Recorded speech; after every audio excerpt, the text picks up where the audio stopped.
Ce livre est une fiction qui touche la terre entière. Voilà pourquoi nous voyagerons dans diverses villes de tous les pays du monde.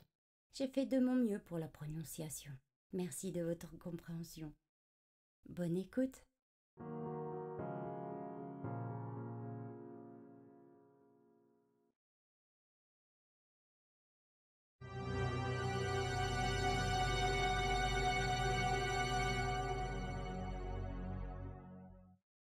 World War Z, une histoire orale de la guerre des zombies.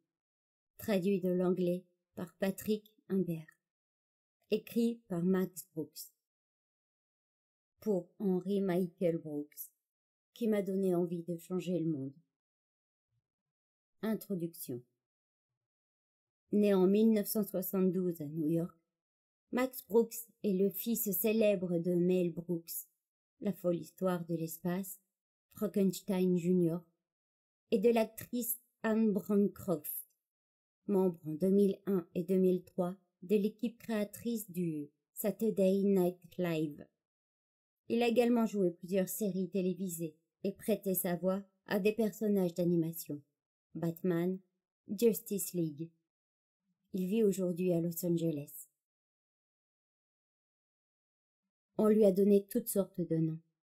La crise, les années noires, le fléau rampant, et d'autres plus modernes ou plus branchés, comme la Zième Guerre mondiale, voire la Première Guerre Z. À titre personnel, je n'aime pas beaucoup cette dernière appellation, dans la mesure où elle implique une seconde guerre Z. Pour moi, cette tragédie reste avant tout la guerre des zombies. Et si certains s'avisent à critiquer la rigueur scientifique de l'expression, je les mets au défi de trouver mieux pour désigner les créatures qui ont bien failli nous exterminer. Zombies. Un mot terrible, à la puissance d'évocation sans pareille. Un mot capable de faire ressurgir nos souvenirs les plus intimes, nos angoisses les plus profondes. Souvenirs et angoisses qui forment l'ossature du livre que vous tenez entre vos mains. Cette somme d'histoires, consacrée à la plus grande guerre de tous les temps, doit sa genèse à un autre genre de conflit, beaucoup moins important et bien plus personnel, entre la responsable de la Commission post-traumatique des Nations Unies, CPTNU, et moi-même. Mes études préparatoires pour ladite commission avaient pourtant démarré sous les meilleurs auspices. Salaire confortable, accréditation multiple, traducteurs nombreux et disponibles, électroniques ou humains, petit mais inestimable, transcripteur à activation vocale, un cadeau essentiel pour le plus lent dictato du monde. Autant de signes qui montraient bien à quel point on estimait mon travail dans les hautes sphères. Inutile donc de vous décrire ma stupéfaction quand j'ai appris qu'un rapport final en sabrait presque la moitié. C'est beaucoup trop humain, m'a expliqué la responsable de la CPTNU, lors d'une de nos nombreuses conversations animées. Trop d'opinions personnelles, trop de sentimentalisme, tout ceci est hors sujet. Ce qu'il nous faut, ce sont des faits précis, des schémas clairs, débarrassés de tout pâteau. Et bien entendu, elle avait raison. Le document final devait compiler données brutes et explications détaillées. Bref, un rapport officiel objectif qui permettrait aux générations futures d'étudier les événements de cette décennie apocalyptique sans s'encombrer de pâteau. Mais n'est-ce justement pas le pâteau, le facteur humain, qui nous relie si profondément au passé? Les enfants de nos enfants préféreront-ils vraiment une chronologie statistique aride aux témoignages personnels et authentiques d'individus auxquels il est beaucoup plus facile de s'identifier? En excluant le facteur humain, ne risque-t-on pas de prendre trop de recul par rapport à une histoire qui pourrait un jour, Dieu nous en préserve, se répéter?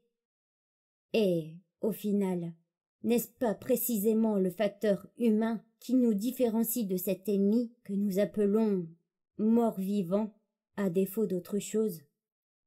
Autant d'arguments passionnés que j'ai avancés à ma responsable, peut-être moins professionnellement qu'il n'aurait fallu, avant de conclure par un déchirement. On ne va tout de même pas jeter ça aux oubliettes. Qui vous demande de tout jeter? A-t-elle répliqué. Faites-en un livre. Vous avez encore vos notes, non? En toute légitimité, pour vous en servir. Qu'est-ce qui vous empêche de l'écrire, de livre? Certains critiques émettront sans doute des réserves sur le principe d'un document historique publié. 12 ans à peine nous séparent du VA Day, et à peine 10 depuis que la a officiellement fêté sa libération, le Victory in China Day. Beaucoup de gens considérant le VC Day comme la fin officielle du conflit. Comment pouvons-nous, ne serait-ce qu'espérer, avoir suffisamment de recul sur cette époque traumatisante? Un collègue de l'ONU me faisait d'ailleurs remarquer que la guerre avait duré plus longtemps que la paix. Un point intéressant qui appelle à une explication. Pour toute une génération, ceux et celles qui se sont battus et à qui nous devons cette décennie de paix, le temps est un allié fidèle. Mais c'est aussi le plus impitoyable des ennemis. Certes, l'avenir nous apportera forcément le recul indispensable pour interpréter les témoignages rassemblés ici avec le calme et la sagesse nécessaires. Mais que nous restera-t-il après la disparition des protagonistes? L'espérance de vie mondiale n'est plus que l'ombre des standards d'avant-guerre. Tout le monde en a bien conscience. La réalité d'aujourd'hui n'est que malnutrition, pollution, résurgence des maladies qu'on croyait disparues, et ce même aux États-Unis, malgré la renaissance de notre économie et le retour d'une certaine forme de couverture sociale. Nous n'avons tout simplement pas les moyens de soigner correctement la totalité des victimes, tant d'un point de vue physique que psychologique. C'est donc à cause du temps, notre pire ennemi, que je me suis affranchie du luxe du recul et que j'ai pris la décision de publier ces documents in extenso. D'ici à quelques décennies, quelqu'un se chargera peut-être de consigner par écrit des récits de survivants plus mûrs et plus détachés. Peut-être même en ferai-je partie, qui sait. Mais si ce livre se compose essentiellement de souvenirs bruts, il inclut également nombre de données technologiques, sociales et économiques mentionnées dans le rapport original de la Commission. Données qui concernent directement les personnes dont vous lirez les témoignages. Ce livre leur appartient plus qu'à moi. Et j'ai essayé de rendre ma présence aussi invisible que possible. Les questions qui jalonnent le texte ne font qu'anticiper ce que les lecteurs pourraient eux-mêmes se poser. Je me suis efforcée d'éviter tout jugement, et s'il reste un facteur humain, c'est surtout le mien. Premier symptôme.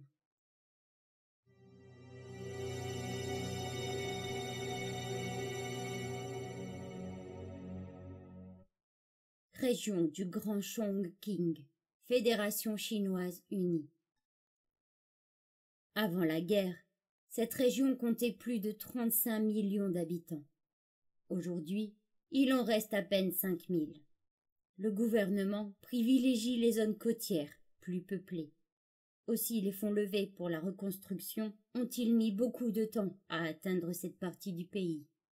De ce côté du fleuve Yangtze, il n'y a ni centrale électrique, ni eau courante.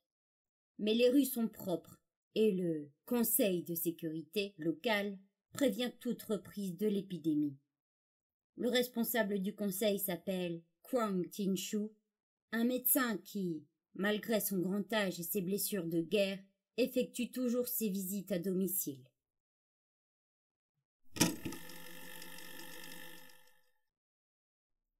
Le premier cas dont j'ai été témoin s'est produit dans un village isolé dépourvu de tout nom officiel. Ses habitants l'appelaient Nouveau Dachang, sans doute plus par nostalgie qu'autre chose. Le vieux Dachang, leur ancien village, existait depuis l'époque des 3 royaumes, avec des fermes et des maisons, des grands arbres qu'on disait centenaires. Quand on a achevé la construction du barrage des Trois Gorges et que le niveau d'eau a commencé à monter, la quasi-totalité de Dachang avait déjà été reconstruite pierre par pierre, un peu plus haut. Mais ce nouveau Dachang, là, n'avait plus grand-chose à voir avec un village normal. On en avait fait un monument historique national. Triste ironie pour ces pauvres paysans qui ont d'abord vu leur ville sauvée des eaux et de s'en faire ensuite interdire l'accès, sauf pour faire du tourisme. C'est sans doute pour ça que certains d'eux ont choisi de baptiser leur refuge flambant neuf Nouveau Dachang, une façon comme une autre de garder un lien avec le passé. Personnellement, j'ignorais qu'un autre Nouveau Dachang pouvait bien exister quelque part. Alors, imaginez ma surprise lorsqu'on m'a appelé. Malgré le nombre toujours croissant d'accidents de la route dus à l'alcool dans la région, la nuit était calme et l'hôpital silencieux. Les motos avaient de plus en plus de succès. À l'époque, on disait même que vos Harley-Davidson tuaient plus de jeunes Chinois que la totalité des GIs pendant la guerre de Corée. Vous imaginez donc mon soulagement après cette garde sans histoire. J'étais fatiguée, j'avais mal au dos, aux pieds, et je comptais bien m'offrir une cigarette pour saluer le lever du soleil quand on m'a bipé. Le réceptionniste de service était nouveau, et il n'avait pas entièrement saisi le dialecte de son correspondant. Il y avait eu un genre d'accident, ou quelqu'un était malade. Seule certitude, c'était urgent et pouvait-on envoyer quelqu'un au plus vite. Merci. Que pouvais-je faire? Les jeunes docteurs sont encore des gamins. Pour eux, la médecine est un moyen comme un autre de se remplir les poches. Ils n'allaient certainement pas se déranger pour aider un Nongmin. Je dois être resté révolutionnaire de cœur, je suppose. Notre devoir est de nous sentir responsables envers le peuple. Ces mots conservent tout leur sens à mes yeux, vous savez, et je me suis efforcée de ne pas les oublier. Alors que ma dire cahotait en crachotant sur ces routes épouvantables que le gouvernement promettait toujours de carrosser convenablement sans jamais les terminer. J'ai eu toutes les peines du monde à trouver l'endroit. Le village n'avait aucune existence officielle. Aucune carte ne le mentionnait. Je me suis égarée à plusieurs reprises et j'ai dû demander mon chemin à des paysans qui persistaient à vouloir indiquer la ville-musée. Hors de moi, j'ai quand même fini par atteindre un petit rassemblement de maisons en haut d'une colline. Ils avaient vraiment intérêt à avoir une bonne raison de me déranger. Une pensée que j'ai aussitôt regrettée quand j'ai vu leur visage. Ils étaient 7, à peine conscients, tous allongés sur des matelas. Les villageois les avaient rassemblés dans leur salle de réunion communale, flambant neuve. Les murs et le sol étaient en ciment brut, l'atmosphère froide et humide. Pas étonnant qu'ils soient malades, ai-je immédiatement pensé. J'ai d'abord voulu savoir qui avait la charge de ces gens. Personne, m'ont répondu les villageois. Trop dangereux. J'ai remarqué au passage qu'on avait verrouillé la porte de l'extérieur. Tout le monde était clairement terrifié. Certains marmonnaient et chuchotaient. D'autres gardaient leur distance ou priaient ostensiblement. Leur attitude m'a mis en colère. Pas directement contre eux, vous comprenez, plutôt pour ce que ça révélait sur la Chine en général. Après des siècles d'oppression étrangère, d'exploitation et d'humiliation, nous reprenions enfin notre place, celle qui revenait de droit au glorieux empire du milieu. Nous étions la superpuissance la plus riche du monde, la plus dynamique. Nous maîtrisions l'espace comme le cyberespace. Cette nouvelle ère, l'humanité la nommerait un jour le siècle chinois. Et malgré ça, nous continuons à vivre comme des paysans ignorants, incapables d'évoluer, aussi superstitieux que des Yangshao primitifs. J'étais toujours perdue dans cette considération sociologique en m'agenouillant pour examiner la première patiente. Elle avait au moins 42 fièvres et tremblait violemment. J'ai essayé de lui plier les membres, mais elle m'a repoussé d'un faible gémissement inaudible. Son avant-bras droit était blessé, une morsure. La largeur de la mâchoire et la marque des dents accusaient un être humain. Petit, sans doute, jeune. Voilà la cause de l'infection, me suis-je dit. Mais la blessure restait étonnamment propre. Une fois de plus, j'ai demandé aux villageois qui avait soigné ces gens. Personne. Je savais que c'était impossible. La bouche humaine grouille de bactéries, bien plus que celle du plus sale des chiens errants. Si personne n'avait nettoyé cette morsure humaine, pourquoi n'était-elle pas infectée? J'ai ensuite examiné les 6 autres patients, et tous présentaient les mêmes symptômes, et tous portaient le même genre de blessure à différents endroits du corps. J'ai demandé au plus lucide d'entre eux qui les avait mordus. Il m'a répondu que c'était arrivé lorsqu'il tentait de le maîtriser. Maîtriser qui? Le patient 0 était enfermé dans une maison abandonnée à la périphérie du hameau. Il avait 12 ans. On lui avait entravé les poignets et les pieds avec du film d'emballage plastique. Sa peau était écorchée au niveau des liens, mais il n'y avait aucune trace de sang, ni sur les autres blessures, ni sur les entailles qui lui balafraient les cuisses, ni même sur ses moignons de doigts de pied. Un bâillon étouffait ses gémissements, mais il grognait clairement comme un animal. Au début, les villageois ont essayé de me retenir. Ils m'ont supplié de ne pas le toucher, car il était soi-disant maudit. J'ai haussé les épaules, j'ai mis un masque et enfilé une paire de gants.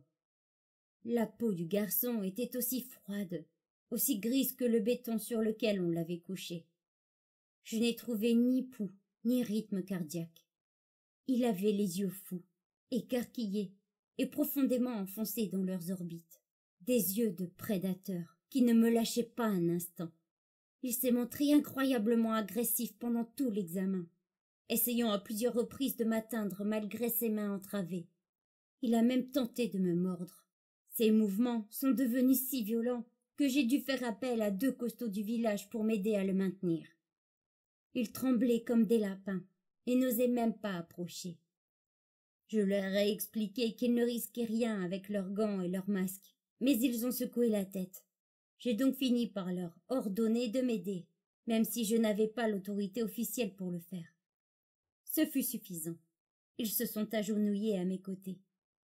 L'un tenait fermement les jambes du garçon et l'autre ses bras.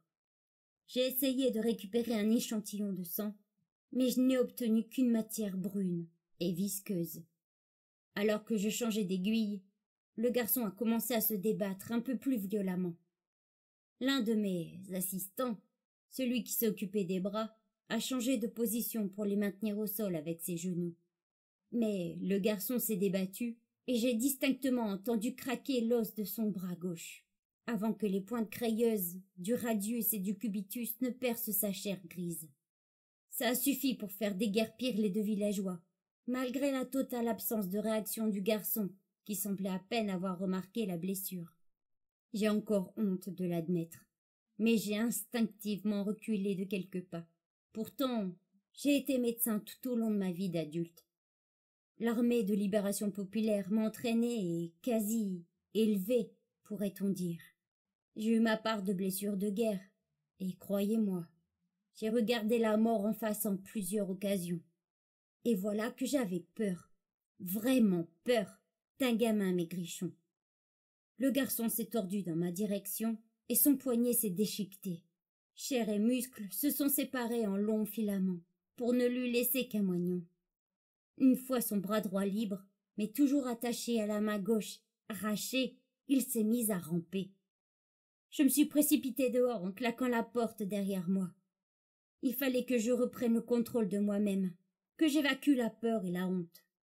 Ma voix chevrotait toujours lorsque j'ai demandé une nouvelle fois aux habitants ce qui s'était passé avec ce garçon. Personne n'a répondu. On entendait des coups sourds à la porte. Sans doute son poing qui cognait faiblement le bois. J'ai manqué de sursauter en réalisant ce que ça signifiait. J'ai prié de toutes mes forces que personne ne remarque ma soudaine pâleur. Puis, autant de colère que de frustration, j'ai fini par hurler. Quelqu'un devait bien savoir ce qui lui était arrivé. Une jeune femme s'est alors avancée, la mère sans doute. On voyait bien qu'elle pleurait depuis des jours. Ses yeux étaient secs et rougis. Elle a fini par avouer. C'était arrivé pendant que le garçon et son père pêchaient à la lune, une expression locale pour désigner la recherche d'objets de valeur dans les villages engloutis par le barrage des Trois Gorges. Avec plus de 1100 hameaux, villes et cités entières abandonnées, l'espoir de tomber sur un objet intéressant demeurait vif. C'était une pratique très courante à l'époque, et parfaitement illégale. Elle m'expliqua qu'ils ne pillaient rien, qu'ils se contentaient de fouiller leur propre village, le vieux Dachang, pour retrouver ce qu'ils n'avaient pas eu le temps d'emporter avec eux. Elle l'a répété encore et encore, jusqu'à ce que je lui promette de ne pas prévenir la police. Puis, elle a fini par me raconter que le garçon était entré en pleurant, avec une petite marque de morsure au pied. Il ne savait pas ce qui s'était produit. L'eau était trop vaseuse et trop sombre. On n'avait jamais revu le père. J'ai sorti mon téléphone portable pour composer le numéro du docteur Guo Kuei, un vieil ami rencontré à l'armée qui travaillait désormais à l'Institut des maladies infectieuses de l'université de Chongqing. Nous avons d'abord échangé des plaisanteries, discuté de notre santé et de nos petits-enfants, les politesses d'usage, en quelque sorte. Je lui ai ensuite raconté l'incident, et il m'a répondu par quelques blagues sur les habitudes hygiéniques des cutéreux. J'ai gloussé, bien sûr, mais j'ai fini par lâcher que le problème n'était pas si anodin. C'est presque avec répugnance qu'il s'est enquis des symptômes. Je ne lui ai rien épargné. Les morsures, la fièvre, le garçon, le bras. Son visage s'est figé et son sourire a disparu. Il a ensuite demandé à examiner une blessure de visu. Je suis retournée à la salle de réunion, où j'ai promené la caméra du portable devant chaque patient. Il a alors fallu que je me rapproche des plaies. Après m'être exécutée, j'ai ramené le portable en face de mon visage, mais on avait coupé la liaison vidéo. « Ne bouge pas de là », a-t-il soupiré d'une voix lointaine et désincarnée. « Prends les noms de tous ceux qui ont été en contact avec les malades. Isole immédiatement les infectés. Si certains tombent dans le coma, quitte les lieux et barricade les portes. » Sa voix était plate et mécanique, comme s'il récitait un speech appris par cœur. « Tu es armé ?» m'a-t-il demandé. « Pourquoi le serais-je » ai-je répliqué. Redevenu professionnel, il m'a signalé qu'il me rappellerait d'ici peu, qu'il avait d'abord quelques coups de fil à passer et que du renfort arriverait bientôt. Il lui a fallu moins d'une heure. 50 hommes, dans un gros hélicoptère Z-8A, tous équipés de combinaisons NBC. Ils affirmaient dépendre du ministère de la Santé. J'ignore à qui ils espéraient faire gober ça. Avec leur démarche assurée et leur arrogance caractéristique, même le plus aveugle des ploucs aurait immédiatement reconnu le Guandu. La salle de réunion passait en priorité. Les patients ont été évacués sur des brancards, membres enchaînés et bouches bâillonnées. Puis ça a été au tour du garçon qu'ils ont fait sortir dans un sac. Ils ont alors réuni la mère encore gémissante et le reste du village pour un examen. On a noté leurs noms et on leur a prélevé plusieurs échantillons sanguins. Les uns après les autres, ils ont été déshabillés et photographiés. Une vieille femme toute flétrie est passée en dernier. Elle avait un corps filiforme et tordu, un visage creusé de rides et des pieds minuscules qu'on avait dû atrophier lorsqu'elle était encore enfant. Elle a rageusement agité son poing sous le nez des docteurs. « C'est votre châtiment !» a-t-elle braillé. « La malédiction de Fandu !» Elle faisait référence à la cité des sceptres, dont les temples et les sanctuaires sont dédiés aux divinités souterraines. À l'instar du vieux Dakshang, elle constituait un obstacle pour la politique du nouveau bond en avant. On l'avait donc évacuée et démolie, avant de la submerger presque entièrement. Je n'ai jamais été superstitieux, et l'opium du peuple, je n'y suis guère sensible. Je suis un médecin avant tout, un scientifique. Je crois ce que je vois et ce que je touche. Pour moi, Fandu n'était qu'une imbécilité folklorique de plus. Bien sûr, les paroles de cette vieille bique ne m'ont fait aucun effet. Mais son ton, sa colère, elle avait dû en voir des calamités. Les seigneurs de la guerre, les Japonais, l'hystérie cauchemardesque de la révolution culturelle. Et voilà qu'une autre tempête s'approchait. Elle s'en rendait parfaitement compte, même si son manque d'éducation l'empêchait d'en saisir toutes les implications. Mon collègue, le docteur Quay, l'avait lui aussi parfaitement compris. Il avait pris un gros risque en m'avertissant du danger. Cela m'a donné suffisamment de temps pour prévenir les autres avant que le ministère de la Santé ne débarque. Une seule phrase lui a suffi, une phrase qu'il n'avait pas utilisée depuis bien longtemps, pas depuis les incidents mineurs à la frontière russe. Ça remontait en 1969. Nous étions cantonnés dans un bunker enterré sur l'île d'Ussuri, à moins d'1 kilomètre en aval de Tchembao. Les Russes se préparaient à reprendre l'île et leur artillerie nous pilonnait. Gouey et moi faisions notre possible pour retirer des éclats d'obus du ventre d'un soldat à peine plus jeune que nous. Les intestins du gamin étaient déchiquetés. Son sang et ses excréments maculaient nos blouses. Tous les 7 secondes, un obus éclatait à proximité, et nous devions nous pencher au-dessus du blessé pour le protéger des morceaux de plâtre qui retombaient en pluie. Et à chaque fois, on s'approchait de lui suffisamment pour l'entendre réclamer doucement sa mère. D'autres voix montaient du puits des ténèbres qui marquait l'entrée du bunker. Des voix désespérées, haineuses, des voix qui n'avaient rien à faire de ce côté-ci de l'île. 2 sentinelles gardaient l'entrée de notre position. L'une d'elles avait crié « Spetsnaz !» avant d'ouvrir le feu. D'autres tirs s'étaient aussitôt ajoutés au vacarme. Les nôtres ou les leurs, impossible à dire. Un autre obus venait d'exploser, et nous nous étions tous deux recouchés sur le moribond pour le protéger. Le visage de Gouey ne se trouvait qu'à quelques centimètres du mien. Son front dégoulinait de sueur. Malgré la lueur misérable des lanternes à paraffine, je distinguais clairement sa pâleur et ses frissons.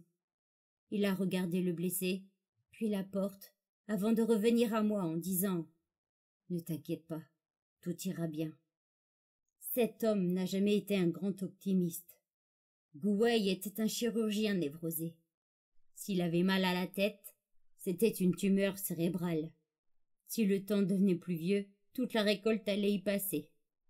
C'était sa façon à lui de maîtriser la situation, sa méthode personnelle pour tenir le coup. Et maintenant que la réalité s'annonçait encore plus sombre que ses plus funestes prédictions, il n'avait pas d'autre choix que de tourner Kazakh et charger dans l'autre direction. Ne t'inquiète pas, tout ira bien. C'est la seule et unique fois que les événements lui ont donné raison. Les Russes n'ont jamais traversé la rivière, et nous avons réussi à sauver notre blessé. Pendant des années, je me suis gentiment moqué de lui. Seule une catastrophe pouvait lui faire accepter l'existence d'un rayon de soleil, et il martelait toujours les mêmes réponses. Seule une catastrophe bien pire le pousserait à redire la même chose. Nous étions vieux à présent, et quelque chose de pire n'allait pas tarder à se produire. Il venait de me demander si j'étais armée. Non, ai-je répondu. Pourquoi le serais-je? Il avait gardé le silence un court instant, avant de me persuader que d'autres oreilles nous écoutaient. Ne t'inquiète pas, tout ira bien. C'est là que j'ai compris qu'il ne s'agissait pas d'un cas isolé.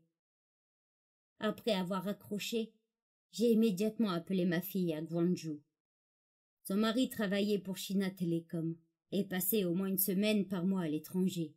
Je lui ai dit qu'elle devrait songer à l'accompagner la semaine prochaine, qu'elle ferait mieux d'emmener ma petite fille et de rester là-bas aussi longtemps que possible. Je n'avais pas eu le temps de leur expliquer. La liaison a été brusquement coupée dès l'arrivée du premier hélicoptère. La dernière chose que j'ai réussi à dire, c'est « Ne t'inquiète pas, tout ira bien ». Kwang Shingshu a été arrêté par le ministère de la Sécurité intérieure et incarcéré sans motif. Au moment de son évasion, l'épidémie dépassait déjà les frontières chinoises.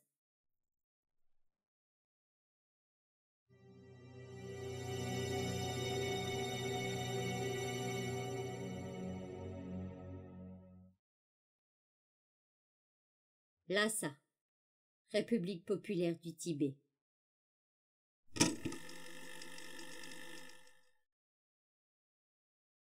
Avant le début de l'épidémie, personne n'appréciait les passeurs. Maquiller des papiers, monter des fausses excursions en bus, dénicher les contacts et la protection adéquate de l'autre côté, tout ça demandait beaucoup d'argent. À l'époque, les deux seules routes vraiment lucratives passaient nécessairement par Myanmar et la Thaïlande. Mais là où je vivais, à Cassis, nous n'avions que les républiques de l'ex-Union soviétique sous la main. Personne ne voulait y passer, en fait.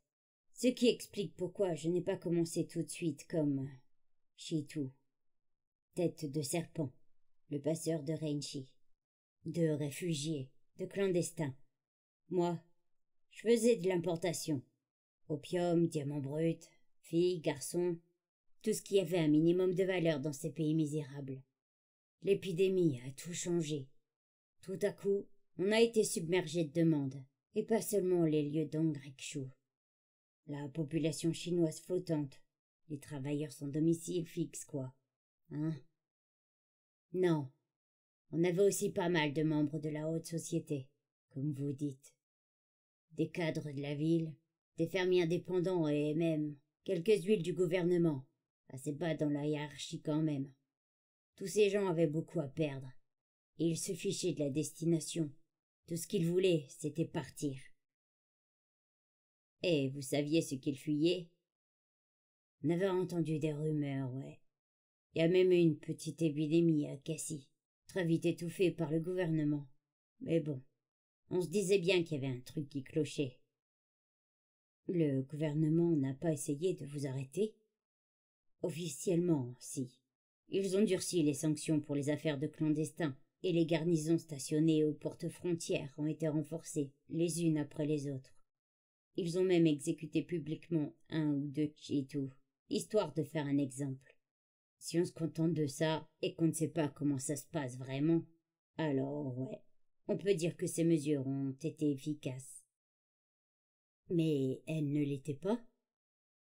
Disons que j'ai enrichi tout un tas de gens, gardes-frontières, bureaucrates, flics, même des maires. On avait encore la belle vie en Chine. À l'époque, la meilleure façon de rendre hommage à notre cher guide Mao, c'était de caresser délicatement son visage en palpant des liasses de billets de 100 yens. Les affaires étaient bonnes. Cassis était en plein boom. Je crois que 90% du trafic routier en direction de l'ouest y transitait. Peut-être plus. Il restait même de la place pour le trafic aérien. Le trafic aérien? Juste un peu. J'ai fait quelques passages de réfugiés par avion. Des vols cargo, de temps en temps, vers le Kazakhstan ou la Russie. Du boulot insignifiant, pas comme à l'Est. Dans le Guangdong et au Jiangsu, il faisait passer des milliers de personnes chaque semaine. Vous pouvez m'en dire plus? Vous faites passer des réfugiés par avion. C'est ça qui rapportait le plus dans les provinces de l'Est. Leurs clients avaient les moyens. Ils pouvaient se permettre de réserver leur voyage à l'avance et d'obtenir des visas de tourisme impeccables. Ceux-là, ils débarquaient à Londres, à Rome, parfois même à San Francisco. Ils allaient à l'hôtel, faisaient 1 ou 2 excursions, puis ils disparaissaient dans la nature. Ça représentait beaucoup d'argent. J'ai toujours voulu investir dans le transport aérien. Et l'épidémie, vous ne risquez pas d'être découvert? Pas avant l'histoire du vol 575. Au début, il y avait beaucoup de malades parmi les passagers, et ils n'avaient pas dépassé les premiers stades. Les Chitus restaient très vigilants. Si vous souffriez du moindre symptôme, ils ne s'occupaient pas de vous. Le business avant tout. La règle d'or, c'était qu'on ne pouvait pas espérer passer l'immigration et les douanes si on n'arrivait pas à tromper son Chitu.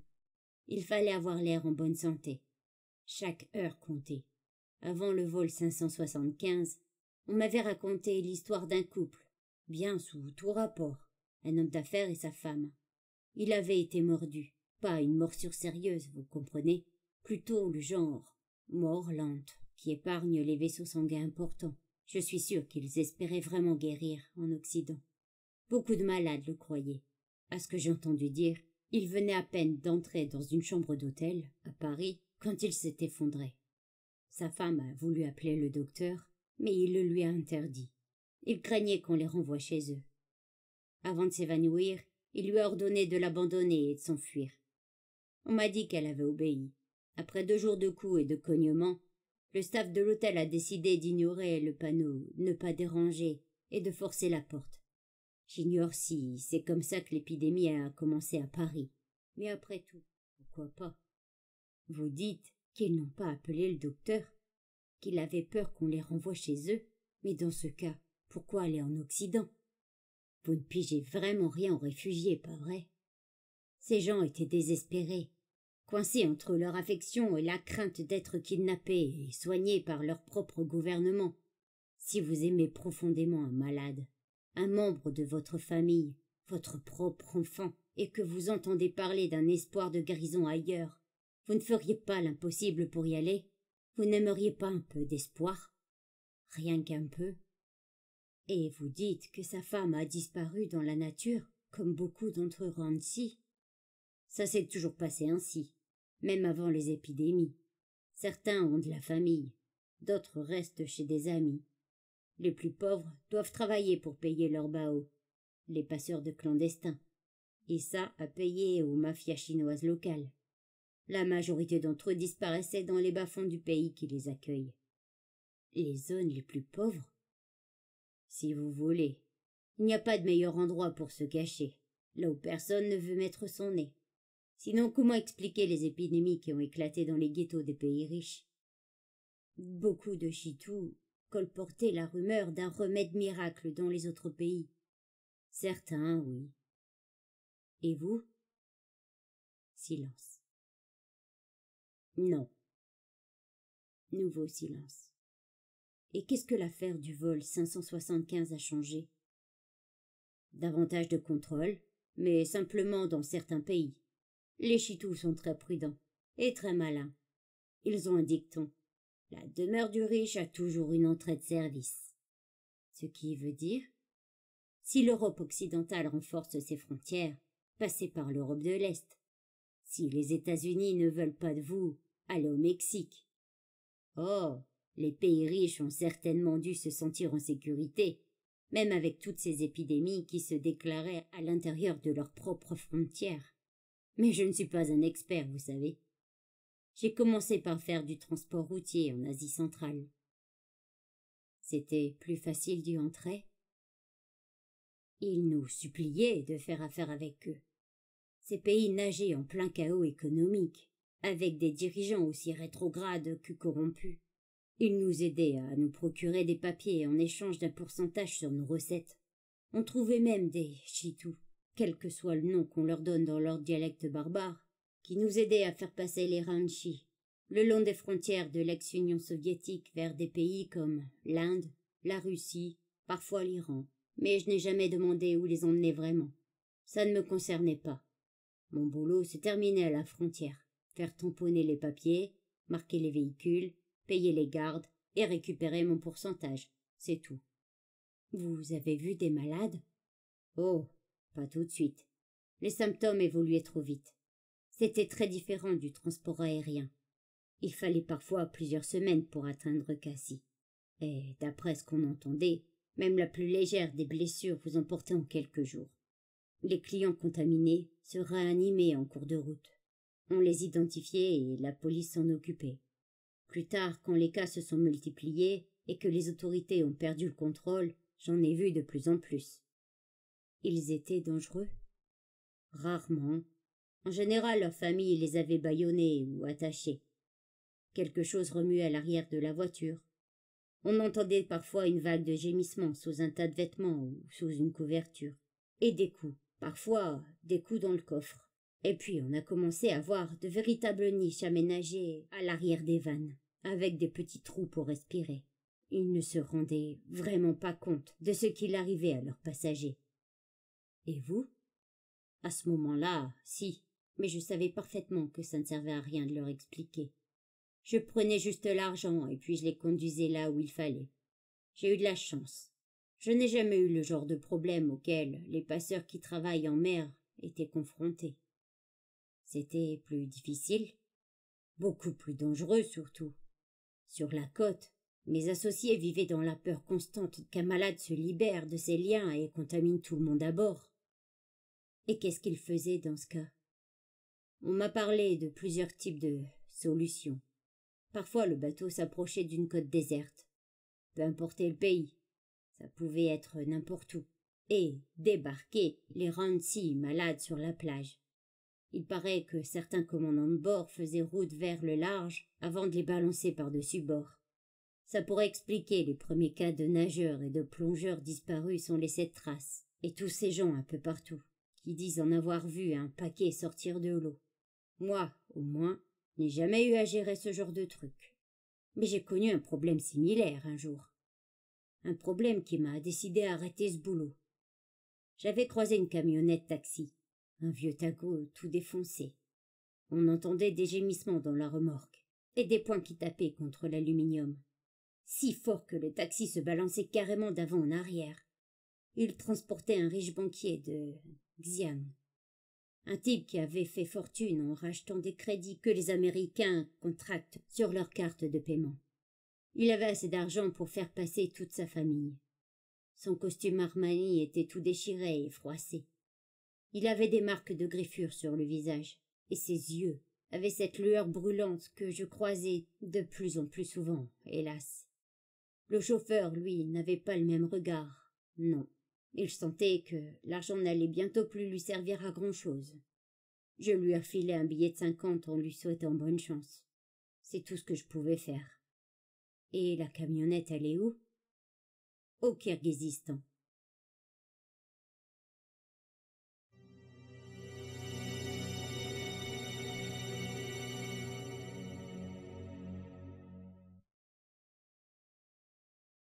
Les météores. Grèce. Les célèbres monastères s'élèvent au sommet d'énormes rochers, véritables colonnes minérales, aussi inaccessibles qu'escarpées. Conçus à l'origine pour servir de refuge contre les invasions turco-ottomanes, ils ont fait preuve de la même efficacité contre les morts vivants. Les escaliers d'après-guerre en bois ou en métal, et tous facilement rétractables, canalisent le flux sans cesse croissant de pèlerins et de touristes.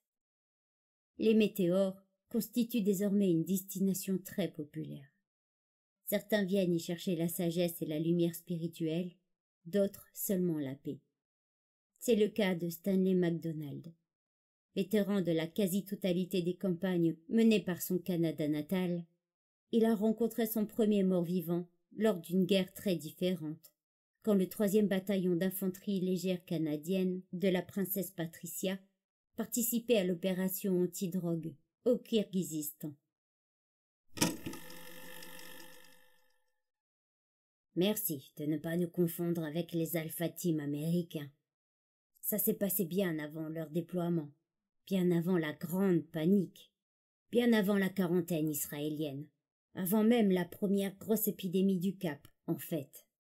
On en était au tout début. Personne ne savait ce qu'il allait nous tomber dessus. Nous remplissions une mission, tout ce qu'il y avait de conventionnel. Opium et cannabis, les 2 plantations de base des terroristes du monde entier. On ne trouvait jamais rien d'autre que des bleds caillouteux, des trafiquants, des bandits et leurs gardes du corps locaux. Et on ne s'attendait qu'à ça. On nous avait formés pour ça. L'entrée de la grotte était facile à trouver. On l'avait repérée grâce aux traces de sang qui partaient de la caravane. D'entrée de jeu, on a su que quelque chose clochait. Il n'y avait aucun corps. Pourtant, les bandes rivales laissaient toujours leurs victimes bien en évidence, et mutilées, en guise d'avertissement. Il y avait du sang partout. Du sang, des morceaux de viande pourrie, et les cadavres des mules. Elles avaient manifestement été tuées par des animaux sauvages, pas à coups de fusil, couvertes de morsures, et éventrées. Sans doute une meute de chiens sauvages. C'est ce qu'on s'est dit sur le moment. On en trouvait des centaines dans ces vallées, aussi vicieux et massifs que des loups. Mais le plus surprenant, c'était la cargaison. Elles étaient encore là, bien accrochées au sel, ou éparpillées autour des carcasses. Pour une question de territoire, une simple histoire de vengeance religieuse ou tribale, Personne n'abandonne 50 kilos de Bad Brown première qualité. Une variété d'opium, fabriquée en province afghane du Badakhshan. Personne ne laisse traîner des fusils d'assaut, dernier cri, ou des petits objets de valeur, montres, lecteurs mini-disques ou GPS. Les traces de sang s'étendaient tout le long du sentier de montagne, depuis la zone du massacre, dans le wadi. Beaucoup de sang. Le type en avait perdu une quantité incroyable. Jamais il n'aurait dû se relever. Seulement voilà, il l'avait fait. Et personne ne l'avait soigné. Il n'y avait aucune autre trace. D'après ce qu'on pouvait voir, il avait couru un moment avant de tomber face contre terre. On distinguait encore son visage ensanglanté imprimé dans le sable. Il avait réussi à ne pas s'étouffer et à ne pas perdre tout son sang. Il était resté allongé quelque temps, puis il s'était remis debout et avait repris sa route. La nouvelle piste n'avait rien à voir avec la précédente. Plus lente, des enjambées plus courtes. Il avait le pied droit traînant. On a retrouvé une chaussure. Une Nike haut de gamme, tout abîmée. La piste était constellée de gouttes. Pas du sang, non. Rien d'humain.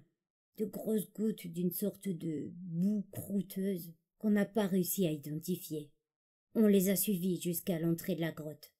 Personne ne nous a tiré dessus. Aucune résistance. Rien. L'entrée était dégagée et ouverte à tout vent. On a tout de suite repéré les cadavres. Des hommes pris à leur propre piège. On aurait dit qu'ils avaient couru, ou tenté de fuir vers la sortie. Derrière eux, dans la première salle, on a trouvé les premières traces d'un combat manifestement inégal, vu qu'un seul mur de la grotte était constellé d'impacts de balles de petit calibre. Les tireurs s'étaient postés de l'autre côté, tout déchiquetés. Leurs membres, leurs os, arrachés et rongés, certains cadavres tenaient encore leurs armes. On est même tombé sur une main agrippée à un vieux Makarov, avec un doigt en moins. Je l'ai trouvé un peu plus loin, avec un homme désarmé qui avait encaissé une bonne centaine de balles. Plusieurs coups lui avaient carrément cisaillé le haut de la tête, et il avait encore le doigt coincé entre ses dents. Même topo dans les autres salles. On a découvert des barricades défoncées et d'autres cadavres, souvent en morceaux. Les seuls encore intacts avaient pris une balle en pleine tête. On a trouvé de la viande à moitié mâchée, de la chair coincée dans leur bouche, leur gorge et leurs estomacs. D'après les traînées de sang, les douilles et les débris, on devinait que la bataille avait commencé à l'infirmerie, là où on a découvert plusieurs matelas ensanglantés. À l'autre bout de la pièce, il y avait un type décapité. Un docteur, je suppose. Il était allongé à même le sol, à côté d'un matelas aux draps souillés, avec une Nike, dernier cri, tout abîmé au pied gauche. La dernière grotte s'est effondrée, sans doute à cause de l'explosion d'une grenade anti-char. Une main dépassait des gravats. Elle remuait encore. J'ai réagi par instinct, je me suis précipité pour l'attraper. Cette poigne, de l'acier, elle a failli me briser les doigts. J'ai essayé de reculer, de m'en débarrasser, mais elle ne me lâchait pas. J'ai tiré encore plus fort en plantant mes pieds solidement au sol. Le bras a commencé à se libérer, puis la tête, le visage ravagé, les yeux écarquillés et les lèvres toutes grises. Son autre main m'a agrippé le bras et a commencé à serrer. Ses épaules se sont dégagées. Je suis tombée en arrière avec la moitié de cette chose accrochée à moi. Son bassin était encore coincé dans les débris, relié au torse par un long morceau d'intestin. Et il bougeait encore. Il me serrait. Il essayait de me bouffer le bras. J'ai sorti mon arme. Le coup est parti d'en dessous, à bout portant, juste en dessous de mon menton. Sa cervelle giclait jusqu'au plafond.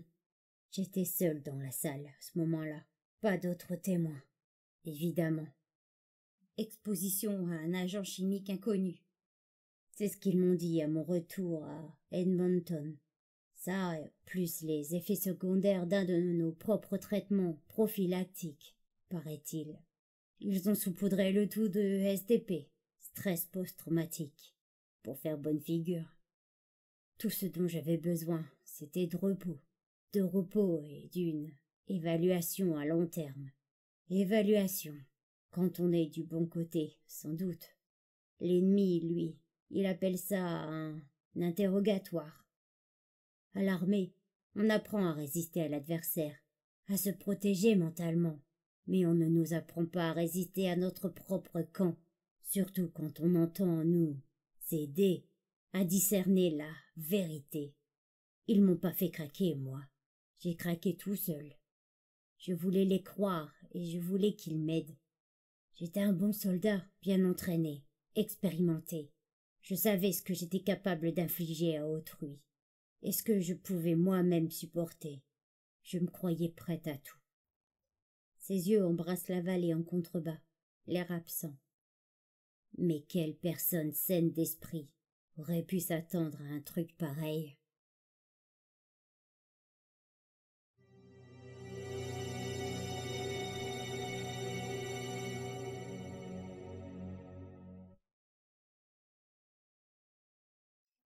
Forêt amazonienne, Brésil. J'arrive les yeux bandés pour ne pas risquer de trahir l'endroit exact où mes hôtes me conduisent. Les habitants de la région les appellent les Yanomami, le peuple féroce. On ignore si c'est grâce à leur nature profondément guerrière ou parce que leur nouveau village est suspendu au haut des plus grands arbres de la jungle qu'ils ont aussi bien, voire mieux, traversé la crise que la plupart des nations industrialisées. Il s'avère difficile de déterminer si Francesco Oliveira, le blanc émacié et toxicomane du bout du monde, est leur mascotte, leur invité ou leur prisonnier.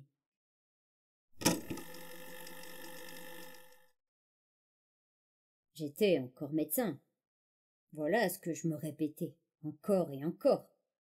D'accord, j'étais riche et de plus en plus même, mais bon, après tout, mon succès, je le devais aux opérations que je pratiquais quotidiennement. Des opérations nécessaires, toujours justifiées. Je n'ai jamais charcuté de nez, moi, ni de greffer un pinto soudanais sous la toute nouvelle diva pop et hermaphrodite. Il a été prouvé qu'avant la guerre, les organes sexuels des Soudanais convaincus d'adultère étaient coupés avant d'être revendus au marché noir. J'étais médecin. J'étais les gens. Et si les hypocrites des pays industrialisés considèrent ça comme immoral, alors pourquoi leurs citoyens n'ont-ils jamais cessé de venir se faire soigner chez nous? Le colis est arrivé à l'aéroport 1 heure avant le patient, conservé dans une glacière de pique-nique. Les cœurs sont extrêmement rares. Contrairement au foie, au tissu épidermique ou même aux reins. Ceux-là, après la loi sur la présomption de conservation, on les obtenait dans presque n'importe quelle morgue du pays. Vous l'aviez contrôlé? Pourquoi faire? Avant de faire des tests, il faut savoir ce qu'on cherche. On ignorait tout du fléau rampant à l'époque. On vérifiait les infections conventionnelles, hépatite, HIV, et on n'avait pas le temps de checker le reste. Pourquoi? Le vol avait déjà duré assez longtemps. On ne peut pas conserver un organe dans la glace indéfiniment.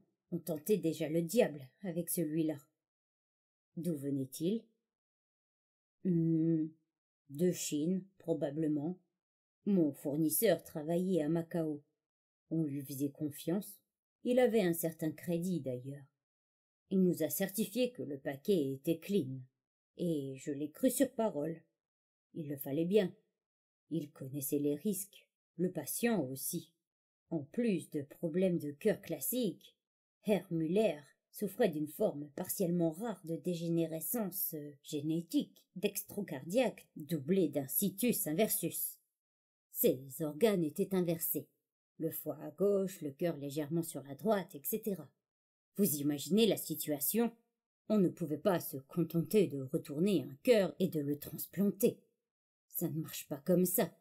Il nous fallait un organe frais et sain, et un donneur présentant la même configuration. À part en Chine, on n'avait aucune chance de dénicher une pépite pareille. C'était vraiment une question de chance. Il sourit. Et d'opportunisme politique. J'ai exprimé à mon fournisseur ce dont j'avais besoin. Je lui ai donné toutes les caractéristiques de mon patient et Moins de 3 semaines plus tard, j'ai reçu un mail qui disait simplement « Bonne pêche ». Et vous avez conduit l'opération vous-même? Je n'étais qu'assistant. C'est le docteur Silva qui a réalisé la transplantation proprement dite. C'était un chirurgien prestigieux qui traitait les cas délicats à l'hôpital israélien Albert Einstein de Sao Paulo. Un connard arrogant, oui, mais un cardiologue. Ça me déprimait de travailler avec, sous les ordres de cet abruti qui me traitait comme un étudiant de première année. Mais bon, qu'est-ce que j'y pouvais? Herr Müller avait absolument besoin d'un cœur tout neuf, et moi, d'un nouveau jacuzzi. Herr Müller ne s'est jamais réveillé. Alors qu'il était en réa, à peine quelques minutes après la suture, il a commencé à présenter des symptômes inquiétants. Température, pouls, saturation en oxygène, ça me préoccupait. Ça aurait dû mettre la puce à l'oreille à mon collègue, soi-disant plus expérimenté. Il m'assurait que c'étaient les effets secondaires des immuno-inhibiteurs, voire une simple réaction physique normale pour un corps de 67 ans en mauvais état, en surcharge pondérale, qui en plus venait de subir l'intervention chirurgicale la plus traumatisante de la médecine moderne. Ça m'a même surpris qu'il ne me tapote pas gentiment l'épaule, ce gros con. Il m'a conseillé de rentrer chez moi, de prendre une douche, de dormir un peu, d'appeler une ou deux filles et de me détendre. Il allait rester là pour surveiller l'évolution du patient. Il m'appellerait en cas de problème. Oliviera fait la moue et engloutit une autre poignée de mystérieuses feuilles posées à côté de lui. Qu'est-ce que j'y pouvais, moi? Ça pouvait effectivement me venir des médicaments, de l'OKT3. Peut-être que je ne m'inquiétais pour rien, après tout. C'était ma première transplantation cardiaque. Qu'est-ce que j'y connaissais, hein? Mais bon, ça m'inquiétait quand même. Aussi, j'ai fait ce que tout bon médecin fait quand un de ses patients vient de passer sur le billard. Je suis allée en ville. J'ai bu, j'ai dansé. Des inconnus ES, ou deux inconnus, m'ont fait subir toutes sortes de trucs salaces. Au début, je n'ai même pas réalisé que mon téléphone portable vibrait. Il m'a fallu au moins 1 heure pour que je me décide à répondre. Graziella, la réceptionniste, était dans tous ses états. Elle m'a dit que Herr Müller venait de tomber dans le coma. J'ai sauté dans ma voiture avant qu'elle ne finisse sa phrase. Il fallait 30 bonnes minutes pour rallier la clinique, et je me suis maudit pendant tout le trajet. J'avais eu raison de m'inquiéter. J'avais vu juste. Faites-en une question d'ego, si vous voulez. N'empêche qu'avoir raison allait m'exposer à de sacrés problèmes. Et moi qui persistais à ne pas vouloir trop ternir la réputation de Silva, j'ai fini par arriver, pour trouver Graziella au chevet d'une infirmière, Rosie, totalement hystérique. La pauvre fille était inconsolable. Je lui ai balancé une paire de claques. Ça l'a bien calmée, avant de lui demander ce qui se passait.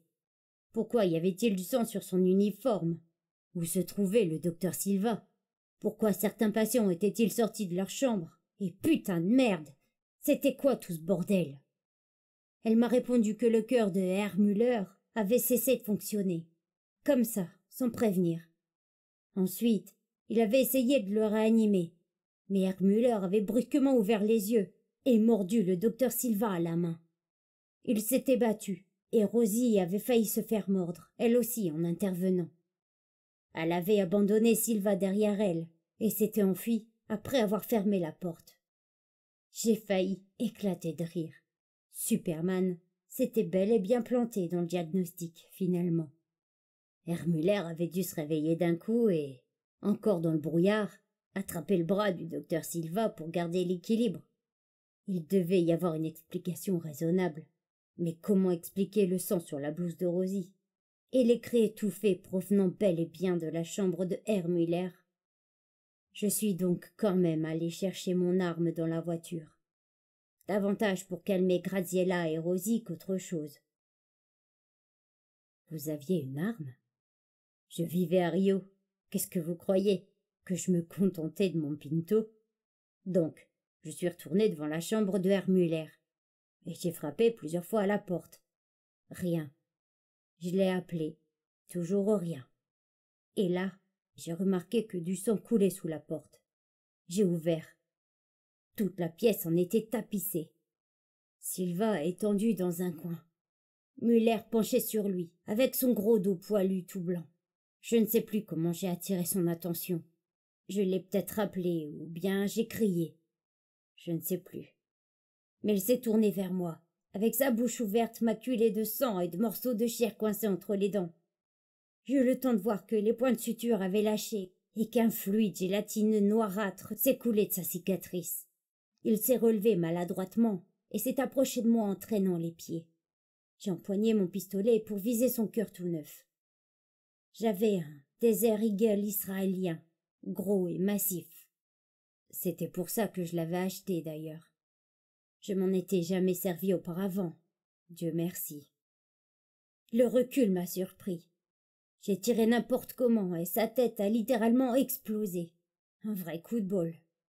Et j'étais là, comme un con, avec mon pistolet tout chaud et un long filet d'urine qui me coulait le long de la jambe. Il a fallu que Graziella me colle quelques baffes pour que je reprenne mes esprits et que j'appelle la police. On vous a arrêté? Ça va pas, non? Je connaissais tous les flics du coin. Comment obtenir des organes sinon? Ils se sont montrés très coopératifs. On a expliqué aux autres patients qu'un fou hystérique s'est introduit dans la clinique, qu'il avait assassiné le docteur Silva et Herr Müller. Ils se sont débrouillés pour que tous les membres du personnel tiennent un discours similaire. Et les corps?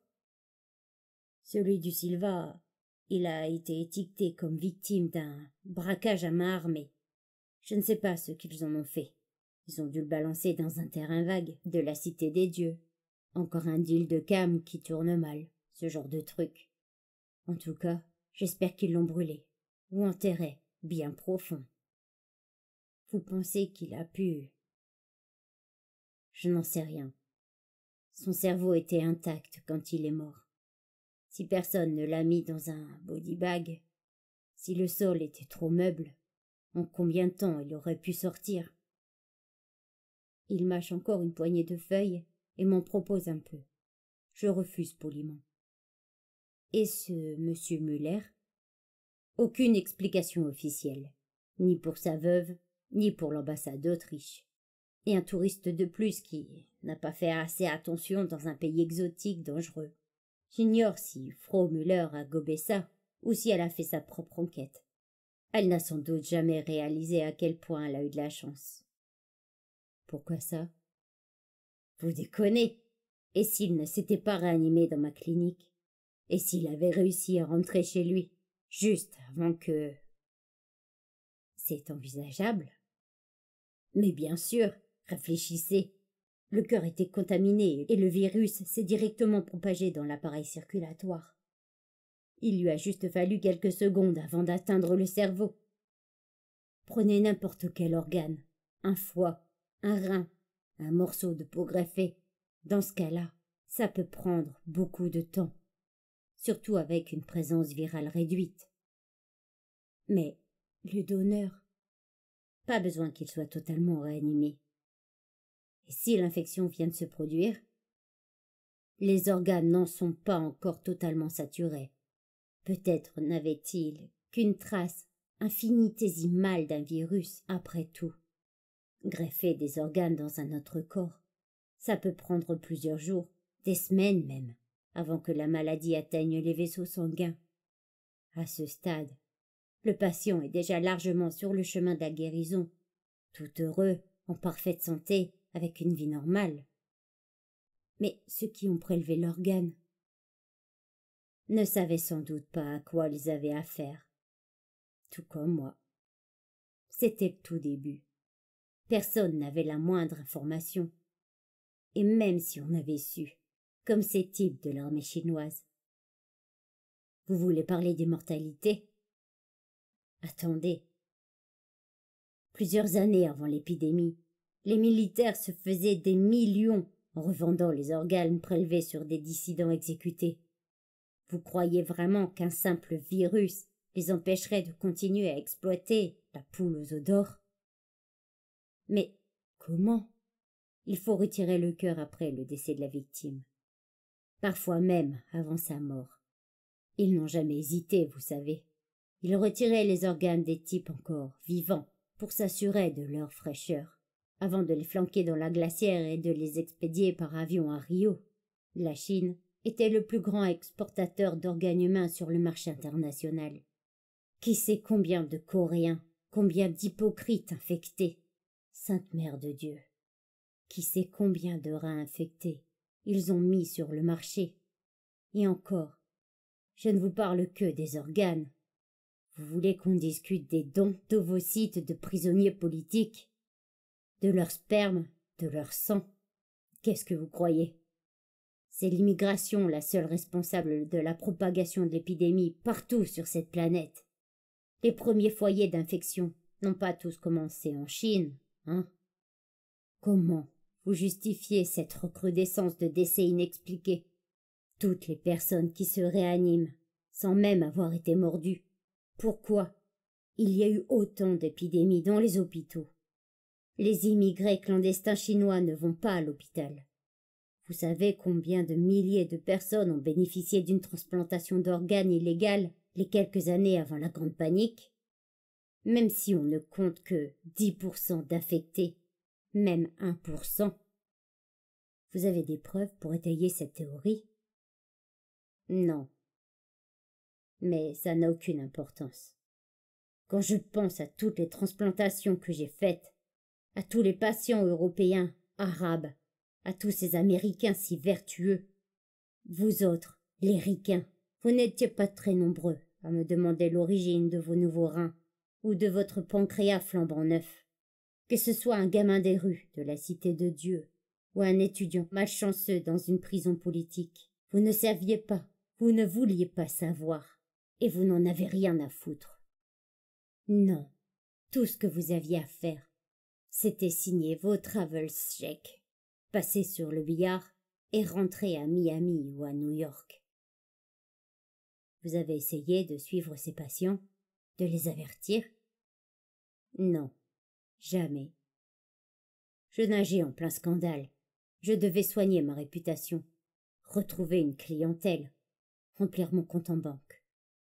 Moi, je voulais surtout oublier tout ça, ne pas s'en savoir davantage. Quand j'ai compris la nature du danger, il grattait déjà à ma porte.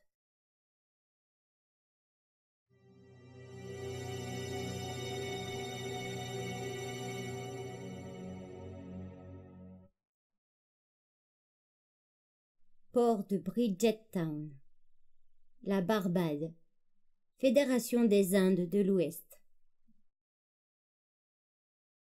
On m'avait décrit un grand voilier, mêlé, voile, du trimaran IS Imfingo renvoie en fait aux 4 éoliennes verticales qui saillent de la coque brillante.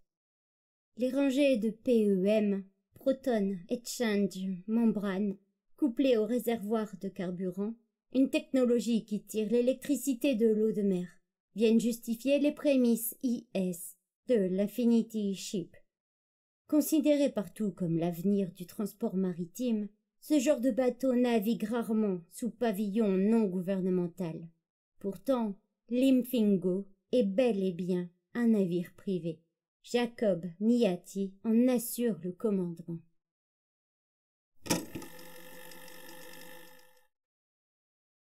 Je suis né à peu près en même temps que la chute de l'apartheid sud-africain. À cette époque euphorique, non seulement le gouvernement promettait une démocratie authentique, reposant sur le principe « un homme, un vote », mais aussi du travail et des logements pour toute la population. Pour mon père, cela signifiait forcément tout de suite. Il n'arrivait pas à comprendre qu'il fallait considérer cette déclaration politique comme des projets à long terme. Après des années, des générations même, de dur labeur, il croyait que si nous abandonnions nos terres ancestrales pour nous installer en ville, nous n'aurions qu'à tendre la main pour dégoter une maison toute neuve et un travail grassement payé. Mon père était un homme simple, un ouvrier. Je ne le blâme pas pour son manque d'éducation. Il avait le droit de rêver d'une vie meilleure pour sa famille. Nous sommes allés nous installer à Kayenlitcha, l'un des plus grands bidonvilles du Cap. J'ai mené une existence pauvre, humiliante et misérable, dénuée de tout espoir. Voilà à quoi ressemblait mon enfance. La nuit où c'est arrivé, je descendais du bus pour rentrer chez moi. Il devait être à peu près 5 heures du matin. Je venais de finir mon service au TGI Fridays, sur le quai Victoria. La nuit avait été bonne, les pourboires généreux, et les nouvelles du Trination Tourmanon donnaient à tous les Sud-Africains l'impression de mesurer 3 mètres. Les Springboks n'avaient fait qu'une bouchée des All Blacks, une fois de plus. Il sourit en évoquant ce souvenir. C'est peut-être ce qui m'a distrait au début. Ou alors l'épuisement, je ne sais plus. Mais mon corps, lui, a réagi instinctivement dès le premier coup de feu.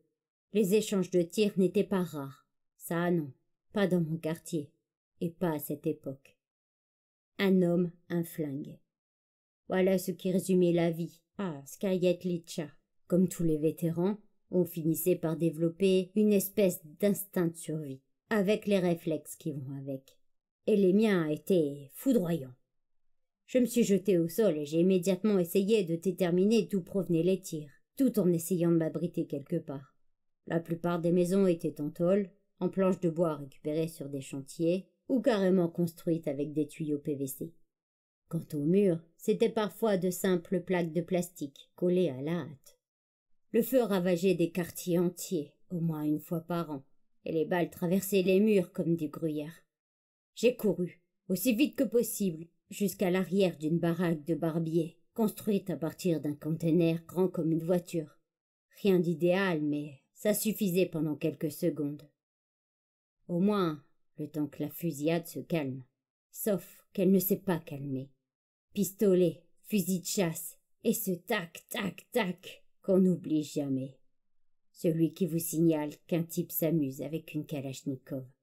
Tout ça durait depuis trop longtemps pour un simple affrontement entre gangs. Il y eut des cris, des hurlements, et je sentais déjà l'odeur de fumée quand j'ai entendu la rumeur d'une foule paniquée. J'ai jeté un œil dans la rue. Des dizaines de gens, la plupart en pyjama, tous à crier « Fuyez! Tirez-vous! Ils arrivent !» Les rayons lumineux des lampes de torches tournaient dans tous les sens, et des visages émergeaient des baraques. Qu'est-ce qu'il se passe? Qui arrive? Ceux-là, c'étaient les plus jeunes. Les vieux avaient déjà fichu le camp.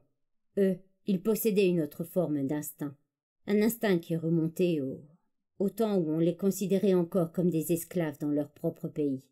À l'époque, tout le monde savait qui ils étaient et quand ils arrivaient. Il ne restait plus qu'à courir et à prier. Vous avez fui? Je ne pouvais pas.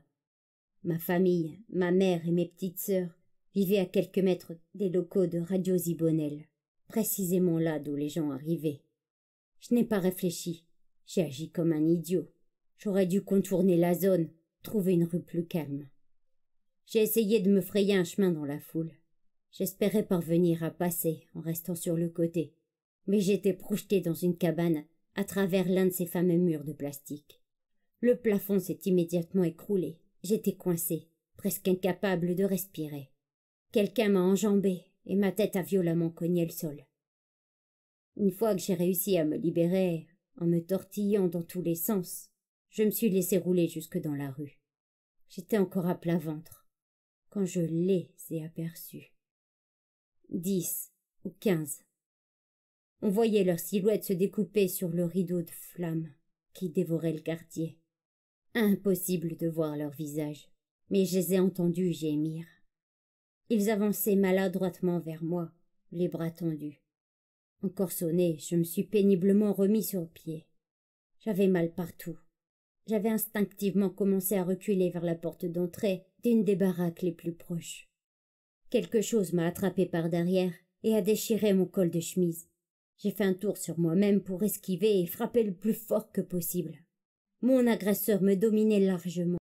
Il me manquait quelques kilos. Un fluide noir maculait sa chemise blanche. Le manche d'un couteau dépassait de sa poitrine, planté entre deux côtes enfoncées jusqu'à la garde. Sa mâchoire s'est ouverte et il a craché un morceau de mon col. Puis, il s'est jeté sur moi en grognant. J'ai essayé de l'éviter, mais il m'a attrapé le poignet. J'ai entendu un crac, suivi d'une douleur atroce qui m'a immédiatement vrillé le corps. Je suis tombée à genoux. J'essayais de rouler au sol pour lui échapper. Et là, mes doigts ont rencontré une casserole en fonte que je lui ai immédiatement collée en pleine face, encore et encore. Je lui ai écrasé le crâne jusqu'à ce qu'il éclate et que sa cervelle m'éclabousse les pieds. Il a fini par s'écrouler. Je me suis libérée au moment précis où d'autres apparaissaient dans l'encadrement de la porte. Le manque de solidité de la baraque a joué en ma faveur. J'ai donné plusieurs coups de pied dans le mur jusqu'à ce que tout s'écroule. Ensuite, j'ai couru, sans savoir où j'allais. Un vrai cauchemar. Partout des huttes en feu et des mains qui voulaient m'agripper. J'ai fini par atteindre une baraque dans laquelle une femme s'était réfugiée. Ses deux enfants hurlaient, accrochés à ses jambes. « Venez avec moi !» j'ai crié. « Venez, s'il vous plaît, il faut partir !» Je lui ai tendu la main en me rapprochant, mais elle a tiré ses enfants vers elle en reculant, avant de brandir un tournevis aiguisé. Elle avait un regard de démente, terrifiée. J'entendais des bruits derrière moi. Ils pénétraient à l'intérieur de la maison et les défonçaient au passage. J'ai laissé tomber le xhosa pour l'anglais.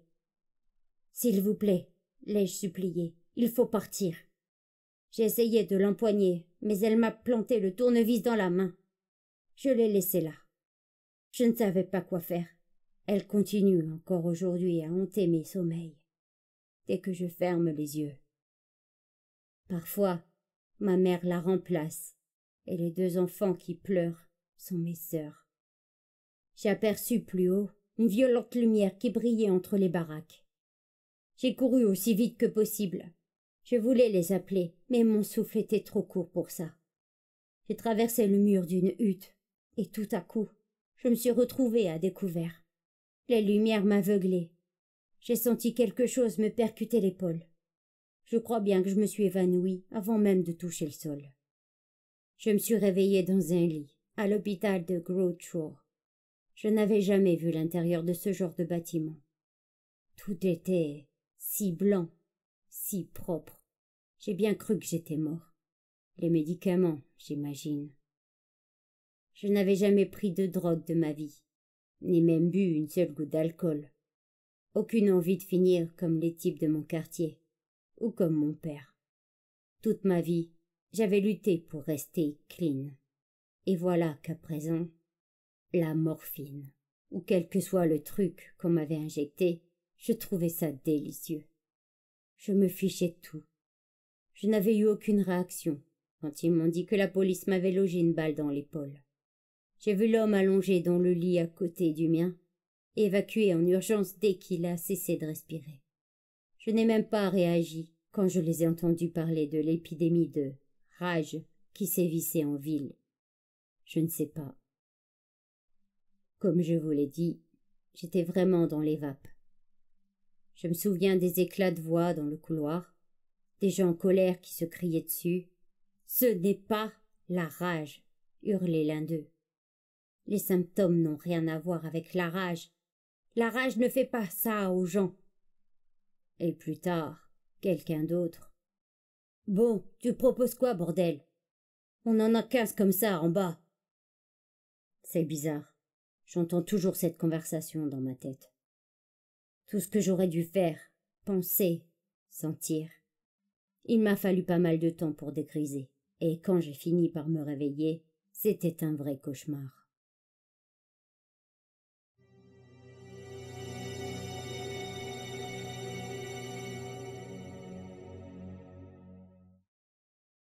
Tel Aviv, Israël. Jürgen Warbraun cultive une vraie passion pour la cuisine éthiopienne. D'où notre rendez-vous dans ce restaurant Falasha, avec sa peau toute rose et ses sourcils broussailleux d'un blanc neigeux qui concurrence ses cheveux à la Einstein. Il ressemble à un savant fou ou un professeur d'université. Il n'est ni l'un ni l'autre. Et bien qu'il n'ait jamais cité le nom de l'officine gouvernementale pour laquelle il travaillait, et travaille peut-être encore, il accepte volontiers le titre d'espion.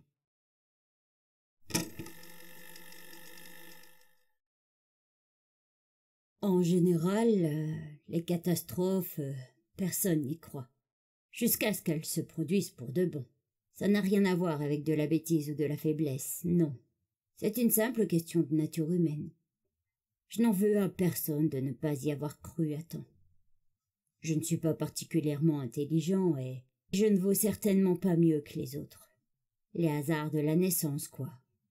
Il se trouve que j'appartiens à un peuple qui vit depuis toujours sous la menace constante de l'extinction. Cela fait partie de notre identité, de notre façon de voir les choses. Notre histoire était pleine de procès horribles et d'erreurs tragiques. Elle nous a appris à ne jamais baisser la garde. Les premiers à nous avertir du fléau furent nos amis taïwanais. Nos clients, plutôt. Ils se plaignaient de notre nouveau logiciel de cryptage. Apparemment, le soft n'arrivait pas à lire certains mails provenant de plusieurs sources PRC. Il les décodait tellement mal qu'il n'obtenait qu'une vague bouillie illisible. J'ai d'abord pensé que le problème ne venait pas du logiciel, mais des textes eux-mêmes. Les rouges du continent. Oh, ils n'étaient déjà plus très rouges à l'époque, mais bon. Qu'est-ce qu'on peut reprocher à un vieil homme, hein? Les rouges ont la sale habitude d'utiliser toutes sortes d'ordinateurs, peu importe leur génération ou leur origine. Juste avant d'exposer cette théorie à Taipei, je me suis dit que ce n'était pas forcément une mauvaise idée de jeter un œil moi-même sur les messages incriminés. Surprise, les caractères étaient parfaitement décodés, mais le texte en lui-même, par contre, il parlait d'une sorte d'épidémie virale, inédite, qui commençait d'abord par tuer les malades, puis les réanimer pour les transformer ensuite en tueurs psychopathes. Évidemment, je n'en ai pas cru une ligne. Et puis la crise du détroit de Taïwan a éclaté quelques semaines plus tard, et les messages qui parlaient de corps réanimés ont tous brusquement cessé. En fait, j'ai immédiatement suspecté un second niveau de code. Un code dans le code, si vous préférez. C'est une procédure assez standard. On l'utilise depuis le tout début du cryptage. Les rouges ne parlaient pas de vrais cadavres. Il s'agissait certainement d'une arme secrète ou d'une nouvelle stratégie militaire. J'ai mis ça de côté pour passer à autre chose. Mais quand même, comme le dit l'une de vos icônes nationales, mon sens d'araignée me picotait. Peu après, lors du mariage de ma fille, je me suis retrouvé à discuter avec l'un des professeurs de mon gendre, un type de l'université hébraïque. Un gars très bavard, qui avait bu 1 ou 2 verres de trop. Il ruminait l'histoire d'un de ses cousins qui travaillait en Afrique du Sud et qui lui avait raconté des histoires de golems. Connaissez les golems? La vieille légende du rabbin qui insuffle la vie à une statue de glaise. Marie Shelley nous a piqué l'idée pour son Frankenstein. Au début, je n'ai rien dit. Je me contentais d'écouter. Le type déblatérait à propos de golems d'un genre nouveau, pas à base d'argile et tout sauf docile. Dès qu'il a mentionné des cadavres réanimés, je lui ai demandé le numéro de téléphone de son cousin. En fait, le cousin en question avait participé à une excursion au Cap. Un de ces adrénaline tours. Vous savez, un shark feeding, je crois. Il lève les yeux au ciel. Eh bien, apparemment, il en a eu pour son argent. Un requin lui avait bouffé le tuchus, d'où sa présence à l'hôpital de Grouncher, quand on y a transféré les premières victimes du bidonville de Kayalecha. Il n'avait pas vu directement les malades. Mais le staff, lui, en avait suffisamment raconté pour assasier mon vieux dictaphone. À ce moment-là, j'ai exposé mon histoire à mes supérieurs, accompagné des mails chinois décryptés. Et c'est là que le contexte géopolitique de mon pays a joué en ma faveur. En octobre 73, quand l'attaque surprise des Arabes a bien failli nous balancer à la mer, nous étions au courant de tout. Tous les signaux étaient au rouge. Mais nous avions quand même baissé la garde. En fait, nous n'avions jamais envisagé la possibilité d'une attaque générale coordonnée, émanant de plusieurs nations, et certainement pas pendant une fête religieuse. Immobilisme, rigidité, comportement de mouton, appelez ça comme vous voulez. Imaginez des gens occupés à écrire quelque chose sur un mur. Des gens qui passent leur temps à se féliciter de lire correctement ce qu'ils écrivent. Et derrière eux, il y a un miroir dont l'image reflète la vraie nature du message. Personne ne regarde le miroir. Personne ne prend la peine de le faire. Eh bien, après avoir failli laisser les Arabes terminer le boulot de Hitler, on a compris qu'il fallait regarder le miroir, mais qu'on devait en faire une question de priorité nationale.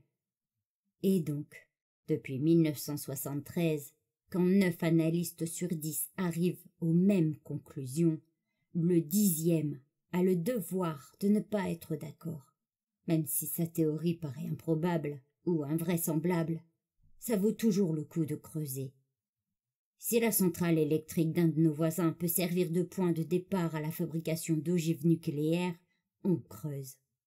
Si un dictateur quelconque clame à qui veut l'entendre qu'il possède un énorme canon capable d'envoyer des obus à l'anthrax n'importe où, on creuse. Et s'il existe la moindre chance que des cadavres se réaniment et se transforment en machines à tuer cannibales, on creuse aussi. On creuse, et on continue à creuser jusqu'à découvrir la vérité.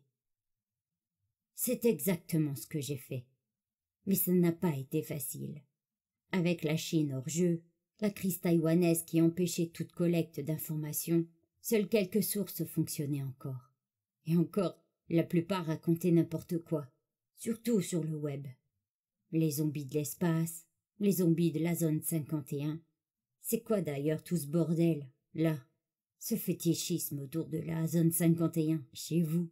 Enfin bon. Après quelque temps, j'ai commencé à rassembler des données plus utiles. Des cas de rage, similaires à ceux du Cap. Ce n'est que bien plus tard qu'on a appelé l'épidémie la rage africaine. J'ai récupéré les rapports psychologiques de plusieurs soldats canadiens, tout juste rentrés de Kirghizistan. Je suis même tombé sur le blog d'une infirmière brésilienne qui racontait à ses amis le meurtre d'un chirurgien cardiaque. La majorité de mes informations provenaient de l'Organisation mondiale de la santé.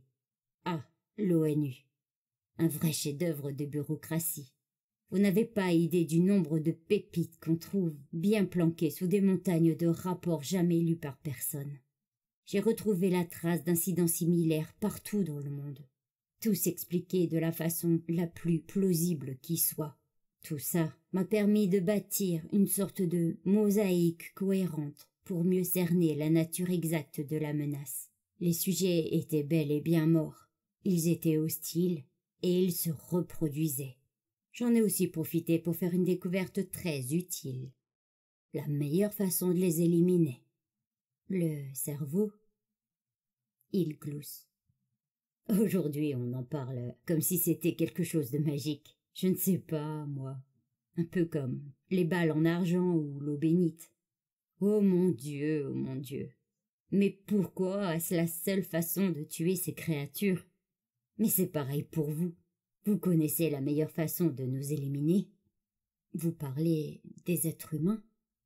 Il acquiesce. C'est bien ce que nous sommes, non? Un simple cerveau, maintenu en vie par une machinerie complexe et vulnérable qu'on appelle un corps. Le cerveau ne survit pas longtemps, si un morceau de la machine se détraque. Si des éléments fondamentaux comme la nourriture ou l'oxygène viennent à manquer, voilà la seule différence entre nous et les morts vivants. Leur cerveau à eux n'a pas besoin de cette machine pour survivre. Ergo, ça ne sert à rien de s'attaquer à elle. Il lève sa main droite et la porte à sa tempe en minant un pistolet. La solution était simple, mais encore fallait-il qu'on admette le problème. Étant donné la rapidité de propagation de l'épidémie, j'ai pensé qu'il serait plus prudent de confronter mes théories au service des renseignements étrangers. Paul Knight était l'un de mes plus vieux copains. Ça devait remonter à Entebbe. L'idée de la deuxième Mercedes, c'était lui. Paul avait pris sa retraite juste avant qu'on réforme son agence et travaillait dans le privé comme consultant pour une société basée dans le Maryland. Quand je lui ai rendu visite, j'ai constaté avec stupeur que non seulement il travaillait à son compte sur la même affaire, mais que ses dossiers étaient presque aussi épais que les miens. On a passé toute la nuit à lire nos découvertes respectives, chacun de notre côté. Le monde aurait pu s'écrouler, tout ce qui comptait. C'était ces pages et ces pages de texte-là, sous nos yeux. On a fini quasiment en même temps, juste au moment où le ciel commençait à s'éclaircir à l'est. Paul a tourné la dernière page, puis il m'a regardé et il m'a dit d'un ton léger « Ça craint, hein ?» J'ai acquiescé. Lui aussi. Et il a enchaîné par « Et maintenant, on fait quoi ?» Et c'est comme ça que vous avez écrit le rapport Warbrand Knight. J'aimerais bien qu'on cesse de l'appeler comme ça. Il y avait 15 autres noms sur la première page quand même. Des virologues, des agents infiltrés, des analystes militaires, des journalistes et même un observateur de l'ONU qui surveillait les élections à Jakarta au moment de la première épidémie indonésienne. De sacrés experts dans leur domaine. Et tous étaient arrivés aux mêmes conclusions avant même qu'on les contacte. Nos rapports faisaient à peine 100 pages.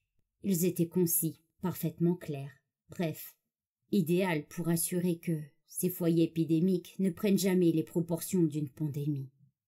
Je sais qu'on a dit beaucoup de bien du plan opérationnel sud-africain, et à raison. Mais si davantage de gens avaient lu notre rapport et fait en sorte que ces recommandations soient appliquées à la lettre, ce plan n'aurait même pas eu besoin d'exister. Mais certaines personnes l'ont lu tout de même. Votre propre gouvernement, ils l'ont à peine regardé. Seulement ce qu'il coûtait.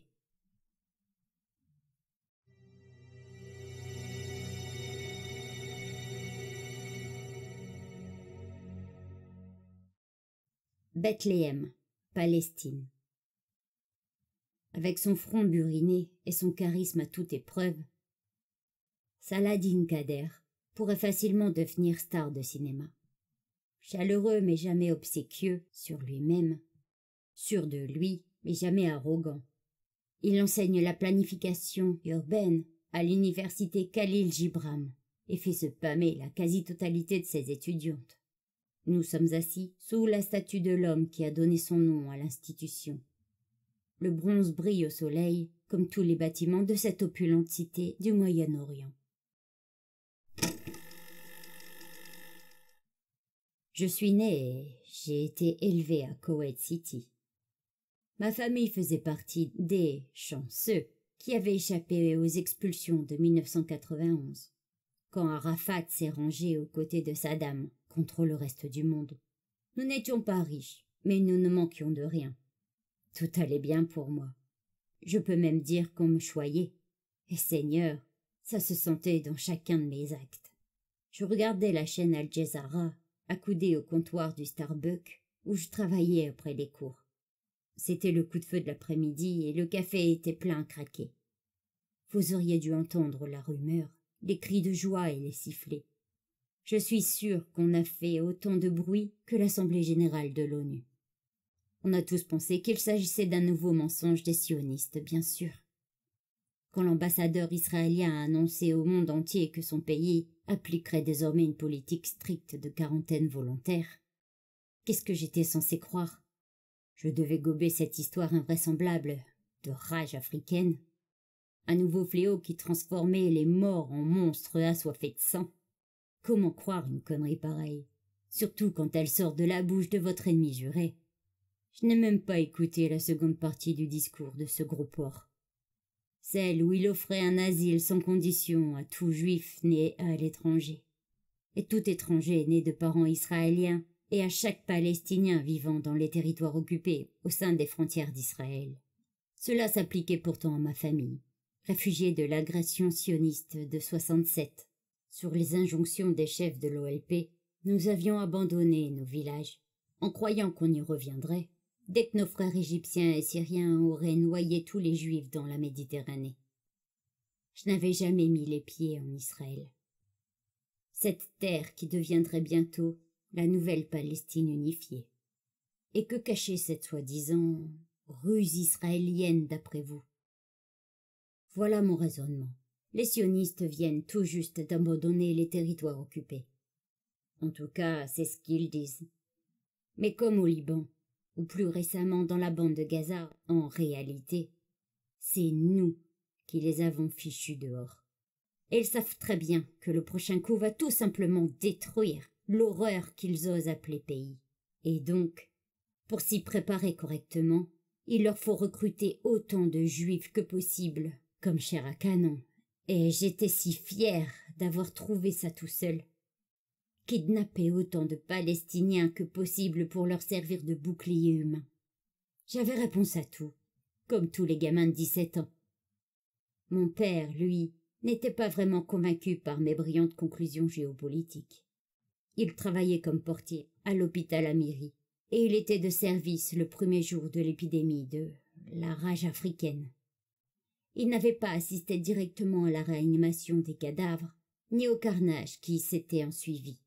Mais il en avait vu assez pour comprendre qu'il serait suicidaire de rester au Koweït. Il a décidé de quitter le pays le jour même où Israël a fait sa déclaration. Ça n'a pas dû être facile à entendre. C'était du blasphème. J'ai tout fait pour tenter de le raisonner, de le convaincre avec ma logique d'adolescent. Je lui ai montré les images d'Al Jazeera en provenance du nouvel État palestinien de la rive ouest. Les célébrations, les manifestations, tout le monde savait que la libération était enfin à portée de main. Les Israéliens s'étaient retirés des territoires occupés et se préparaient à évacuer Al-Quds, la ville qu'ils persistaient à appeler Jérusalem. Tous ces combats fratricides, ces violences entre différentes organisations de résistance, tout ça disparaissait après l'unification, quand on donnerait le coup de grâce aux Juifs. Pourquoi mon père n'ouvrait-il pas les yeux? Pourquoi ne comprenait-il pas que dans quelques années, quelques mois même, nous allions vraiment rentrer chez nous, et cette fois en libérateurs, pas comme des réfugiés? Comment s'est terminée la discussion? Terminée est un doux euphémisme. Ça s'est passé après la deuxième épidémie, celle d'Adjara. Mon père venait de démissionner après avoir vidé son compte en banque. C'était comme ça. Les bagages étaient prêts, les billets d'avion confirmés. La télé beuglait que la police anti-émeute avait investi tout un quartier. Les déclarations officielles stigmatisaient la violence des soi-disant extrémistes pro-occidentaux.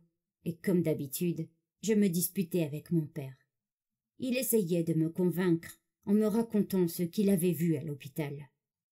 Le temps que nos leaders admettent le danger, il serait déjà trop tard. Et moi, bien sûr, je me suis moqué de son ignorance, de sa lâcheté, de son envie d'abandonner la lutte. Qu'est-ce que je pouvais attendre de la part d'un homme qui avait passé sa vie à nettoyer les chiottes d'un pays qui traitait mon peuple à peine mieux que ses ouvriers philippins? Il n'avait aucun sens politique, aucune fierté. Les sionistes lui promettaient une vie meilleure, et lui se jetait dessus comme un rat sur des croûtes de fromage. Avec toute la patience dont il était capable, mon père a essayé de me faire comprendre qu'il n'aimait pas plus Israël que les martyrs d'Al-Aqsa, mais qu'il s'agissait apparemment du seul pays à se préparer au pire, et le seul à pouvoir offrir asile à notre famille. Je lui ai ri au nez, et j'ai fini par la lâcher, ma bombe. Je lui ai dit que j'avais contacté le site web des enfants de Yassine, l'organisation de très jeunes terroristes dont le nom provient du dernier Cheikh Yassine.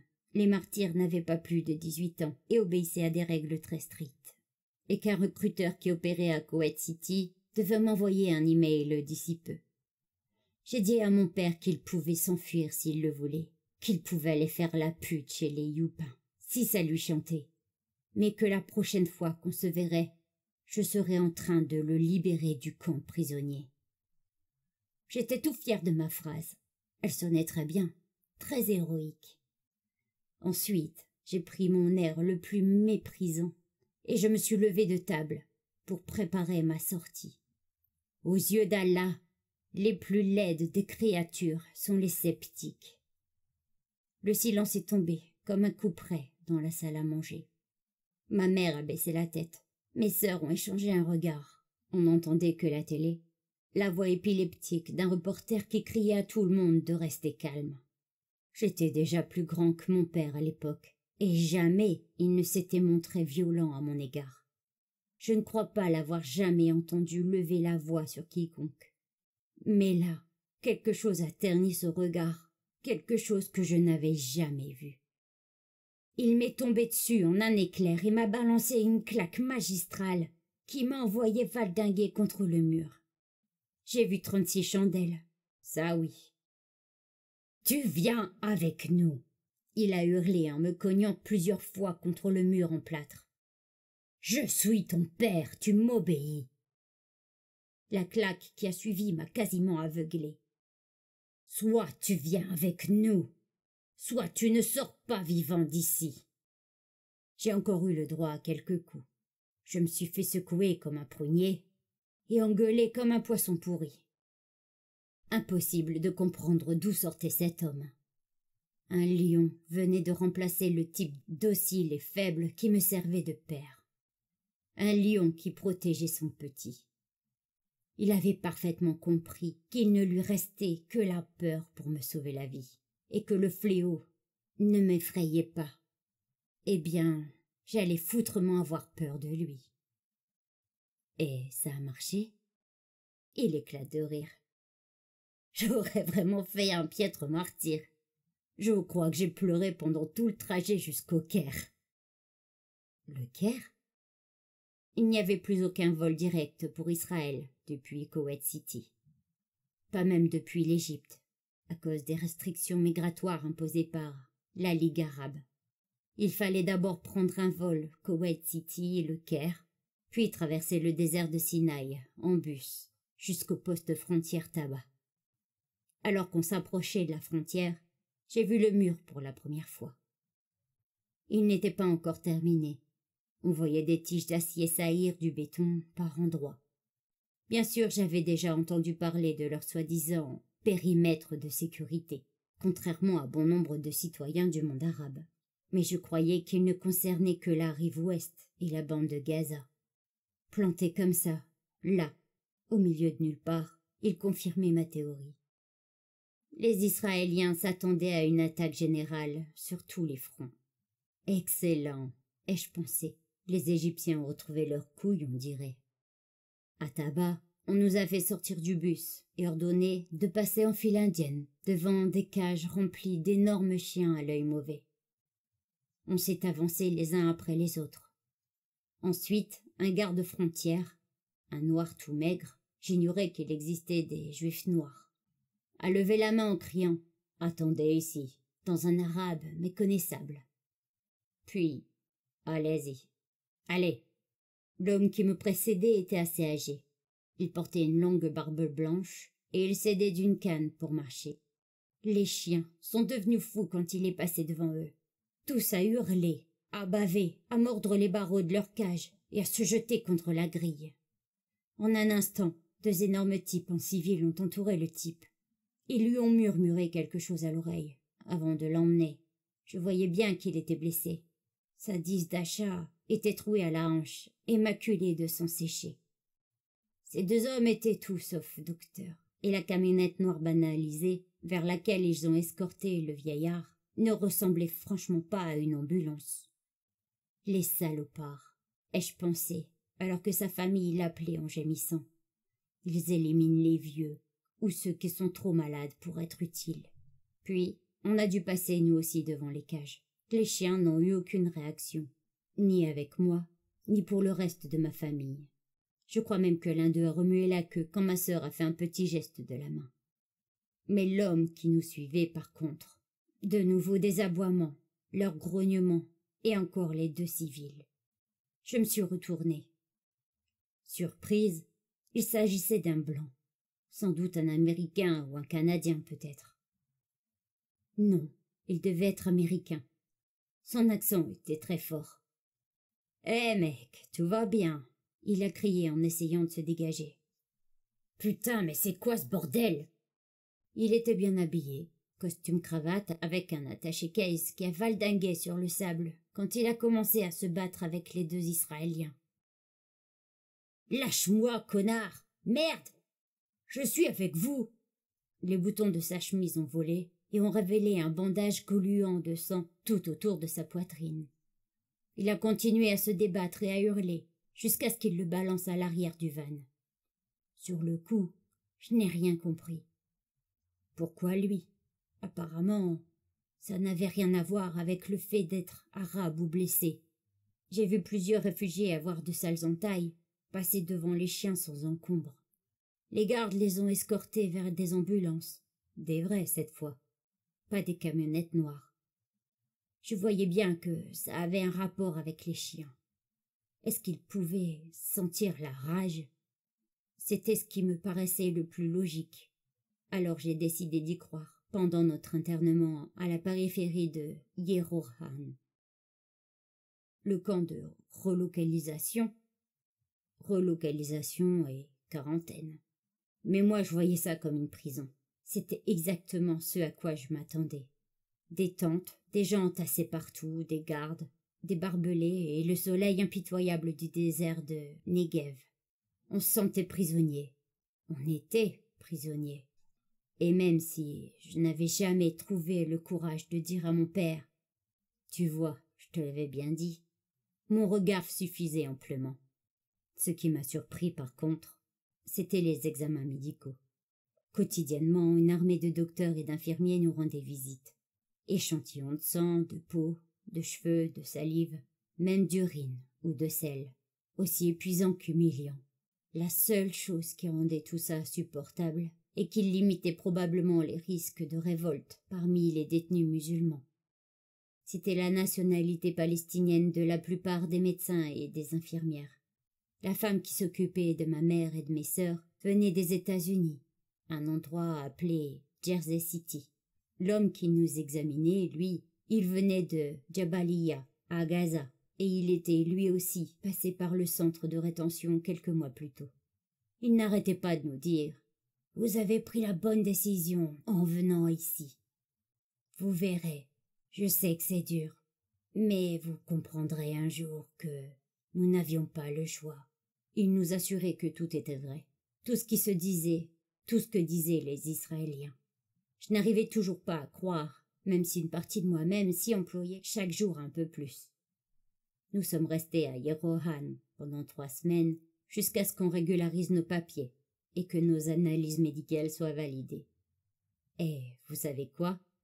Ils ont à peine regardé nos passeports. Mon père s'était donné beaucoup de mal pour que tous nos documents officiels soient en ordre. Et eux, ils s'en foutaient complètement. Tout ce qui comptait, c'était une fiche médicale au-dessus de tout soupçon. Sauf si on figurait sur les listes de l'armée israélienne à cause d'une ancienne activité pas vraiment cachère. Le ministre des Affaires sociales nous a fourni des tickets pour nous loger. Ça et l'éducation gratuite, avec en prime un boulot pour mon père, suffisamment bien payé pour subvenir aux besoins de toute la famille. C'était trop beau pour être vrai. J'ai pensé pendant qu'on grimpait à bord du bus qui nous emmenait à Tel Aviv. Le couperet ne devrait plus tarder à tomber, maintenant. Ça s'est produit juste au moment où nous étions dans la ville de Beersheba. Je dormais si profondément que je n'ai même pas entendu les premiers coups de feu, ni vu le pare-brise voler en éclats. Le conducteur a perdu le contrôle du bus et j'ai été violemment projeté sur le côté. On a fini contre un immeuble. Les gens se sont mis à hurler. Il y avait du verre et du sang partout. On n'était pas loin de la sortie de secours. Mon père a débloqué la porte et nous avons poussé vers l'extérieur. On nous tirait dessus, depuis les fenêtres, les portes, partout. Et là d'où je me tenais, j'ai vu qu'il s'agissait d'une bataille entre soldats et civils. Des civils armés de fusils et de bombes artisanales. Ça y est, j'ai immédiatement pensé. J'avais l'impression que mon cœur allait éclater. L'heure de la libération avait sonné. Mais avant que je fasse quoi que ce soit, avant que je puisse rejoindre mes camarades dans leur lutte sacrée, quelqu'un m'avait attrapé la chemise et me traînait à l'intérieur d'un Starbucks. On m'a jeté par terre auprès de ma famille. Mes sœurs hurlaient et ma mère essayait de faire un barrage avec son corps. Mon père avait pris une balle dans l'épaule. Un soldat IDF m'a maintenu au sol et m'a empêché de voir par la fenêtre. J'étais fou de rage. J'ai aussitôt regardé autour de moi pour trouver une arme, quelque chose, un éclat de verre, n'importe quoi, à enfoncer dans la gorge de ce sale youpin. Soudain, la porte de service du Starbucks s'est ouverte. Le soldat s'est immédiatement retourné afin d'ouvrir le feu. Un cadavre ensanglanté s'est enfoncé juste à côté de nous, et une grenade échappée de ses doigts a roulé au sol. Le soldat l'a aussitôt attrapée pour la balancer par la fenêtre. Elle a explosé à mi-parcours. Son corps nous a protégés du choc. Il s'est écroulé, à côté du type qu'il venait d'abattre. Un camarade, un martyr, sauf qu'elle n'était pas arabe. En séchant mes larmes, j'ai regardé qu'il portait des payes, un yarmulk, et que les tzitzi, tachés de sang, pendaient de son pantalon détrempé. C'était un juif. Un rebelle armé dans les rues était juif. La bataille qui faisait rage autour de nous n'avait rien à voir avec une révolte palestinienne. On nageait en pleine guerre civile israélienne. Et d'après vous, quelles étaient les causes de cette guerre? Oh, multiples, je pense. Je savais que le rapatriement des Palestiniens a heurté l'opinion publique, tout comme le retrait israélien de la rive ouest. Et je suis sûr que le programme de relocalisation stratégique en a radicalisé plus d'un. Quantité d'Israéliens avaient assisté à la destruction de leurs maisons par des bulldozers pour faire place à des logements fortifiés et autosuffisants. Et puis, Al-Quds, bien sûr. C'est la goutte d'eau qui a fait déborder le vase. La coalition au pouvoir avait décrété qu'il s'agissait d'un point faible stratégique, trop grand pour le contrôler efficacement. Une vraie autoroute, droit vers Israël. Ils ne se sont pas contentés de faire évacuer la ville, non. Ils ont vidé Nablus et la totalité du couloir d'Hébron, au passage. Ils considéraient la construction d'un mur plus petit le long de la frontière de 1967 comme la seule façon de limiter les risques. Et tant pis pour le tollé que ça ne manquerait pas de provoquer. Tout ça, je l'ai appris plus tard, vous savez. Ça, et pour quelle raison l'IDF avait fini par gagner la partie. La majorité des rebelles venaient du milieu ultra-orthodoxe, et ils n'avaient jamais fait leur service militaire. Vous le saviez, ça? Moi pas. En fait, j'ai fini par réaliser que je ne savais pratiquement rien du peuple que j'allais passer ma vie à détester. Tout ce que je tenais pour acquis était parti en fumée en moins d'une après-midi. Et le visage du véritable ennemi m'est enfin apparu. J'étais en train de courir avec ma famille vers l'arrière du tank israélien quand j'ai aperçu l'une de ces camionnettes noires tournées au coin de la rue.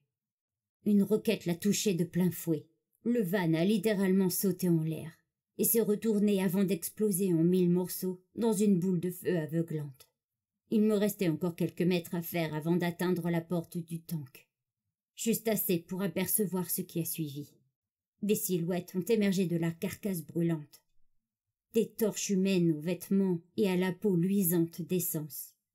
Tout autour de nous, les soldats ont ouvert le feu. J'ai entendu distinctement les petits pop que faisaient les balles en traversant leur poitrine sans le moindre effet. Le chef de section à côté de moi a hurlé « Broche! Yore! Broche !» Et les soldats ont ajusté leurs tirs. Les silhouettes, leur tête a explosé. L'essence finissait tout juste à brûler quand ils se sont écroulés au sol. Des corps noircis sans tête. Tout à coup, j'ai compris ce que mon père essayait de me dire depuis si longtemps. J'ai compris que les Israéliens tentaient d'avertir le monde entier de l'horreur imminente. Par contre, il y avait un truc que je n'arrivais pas à comprendre. Pourquoi personne ne les écoutait?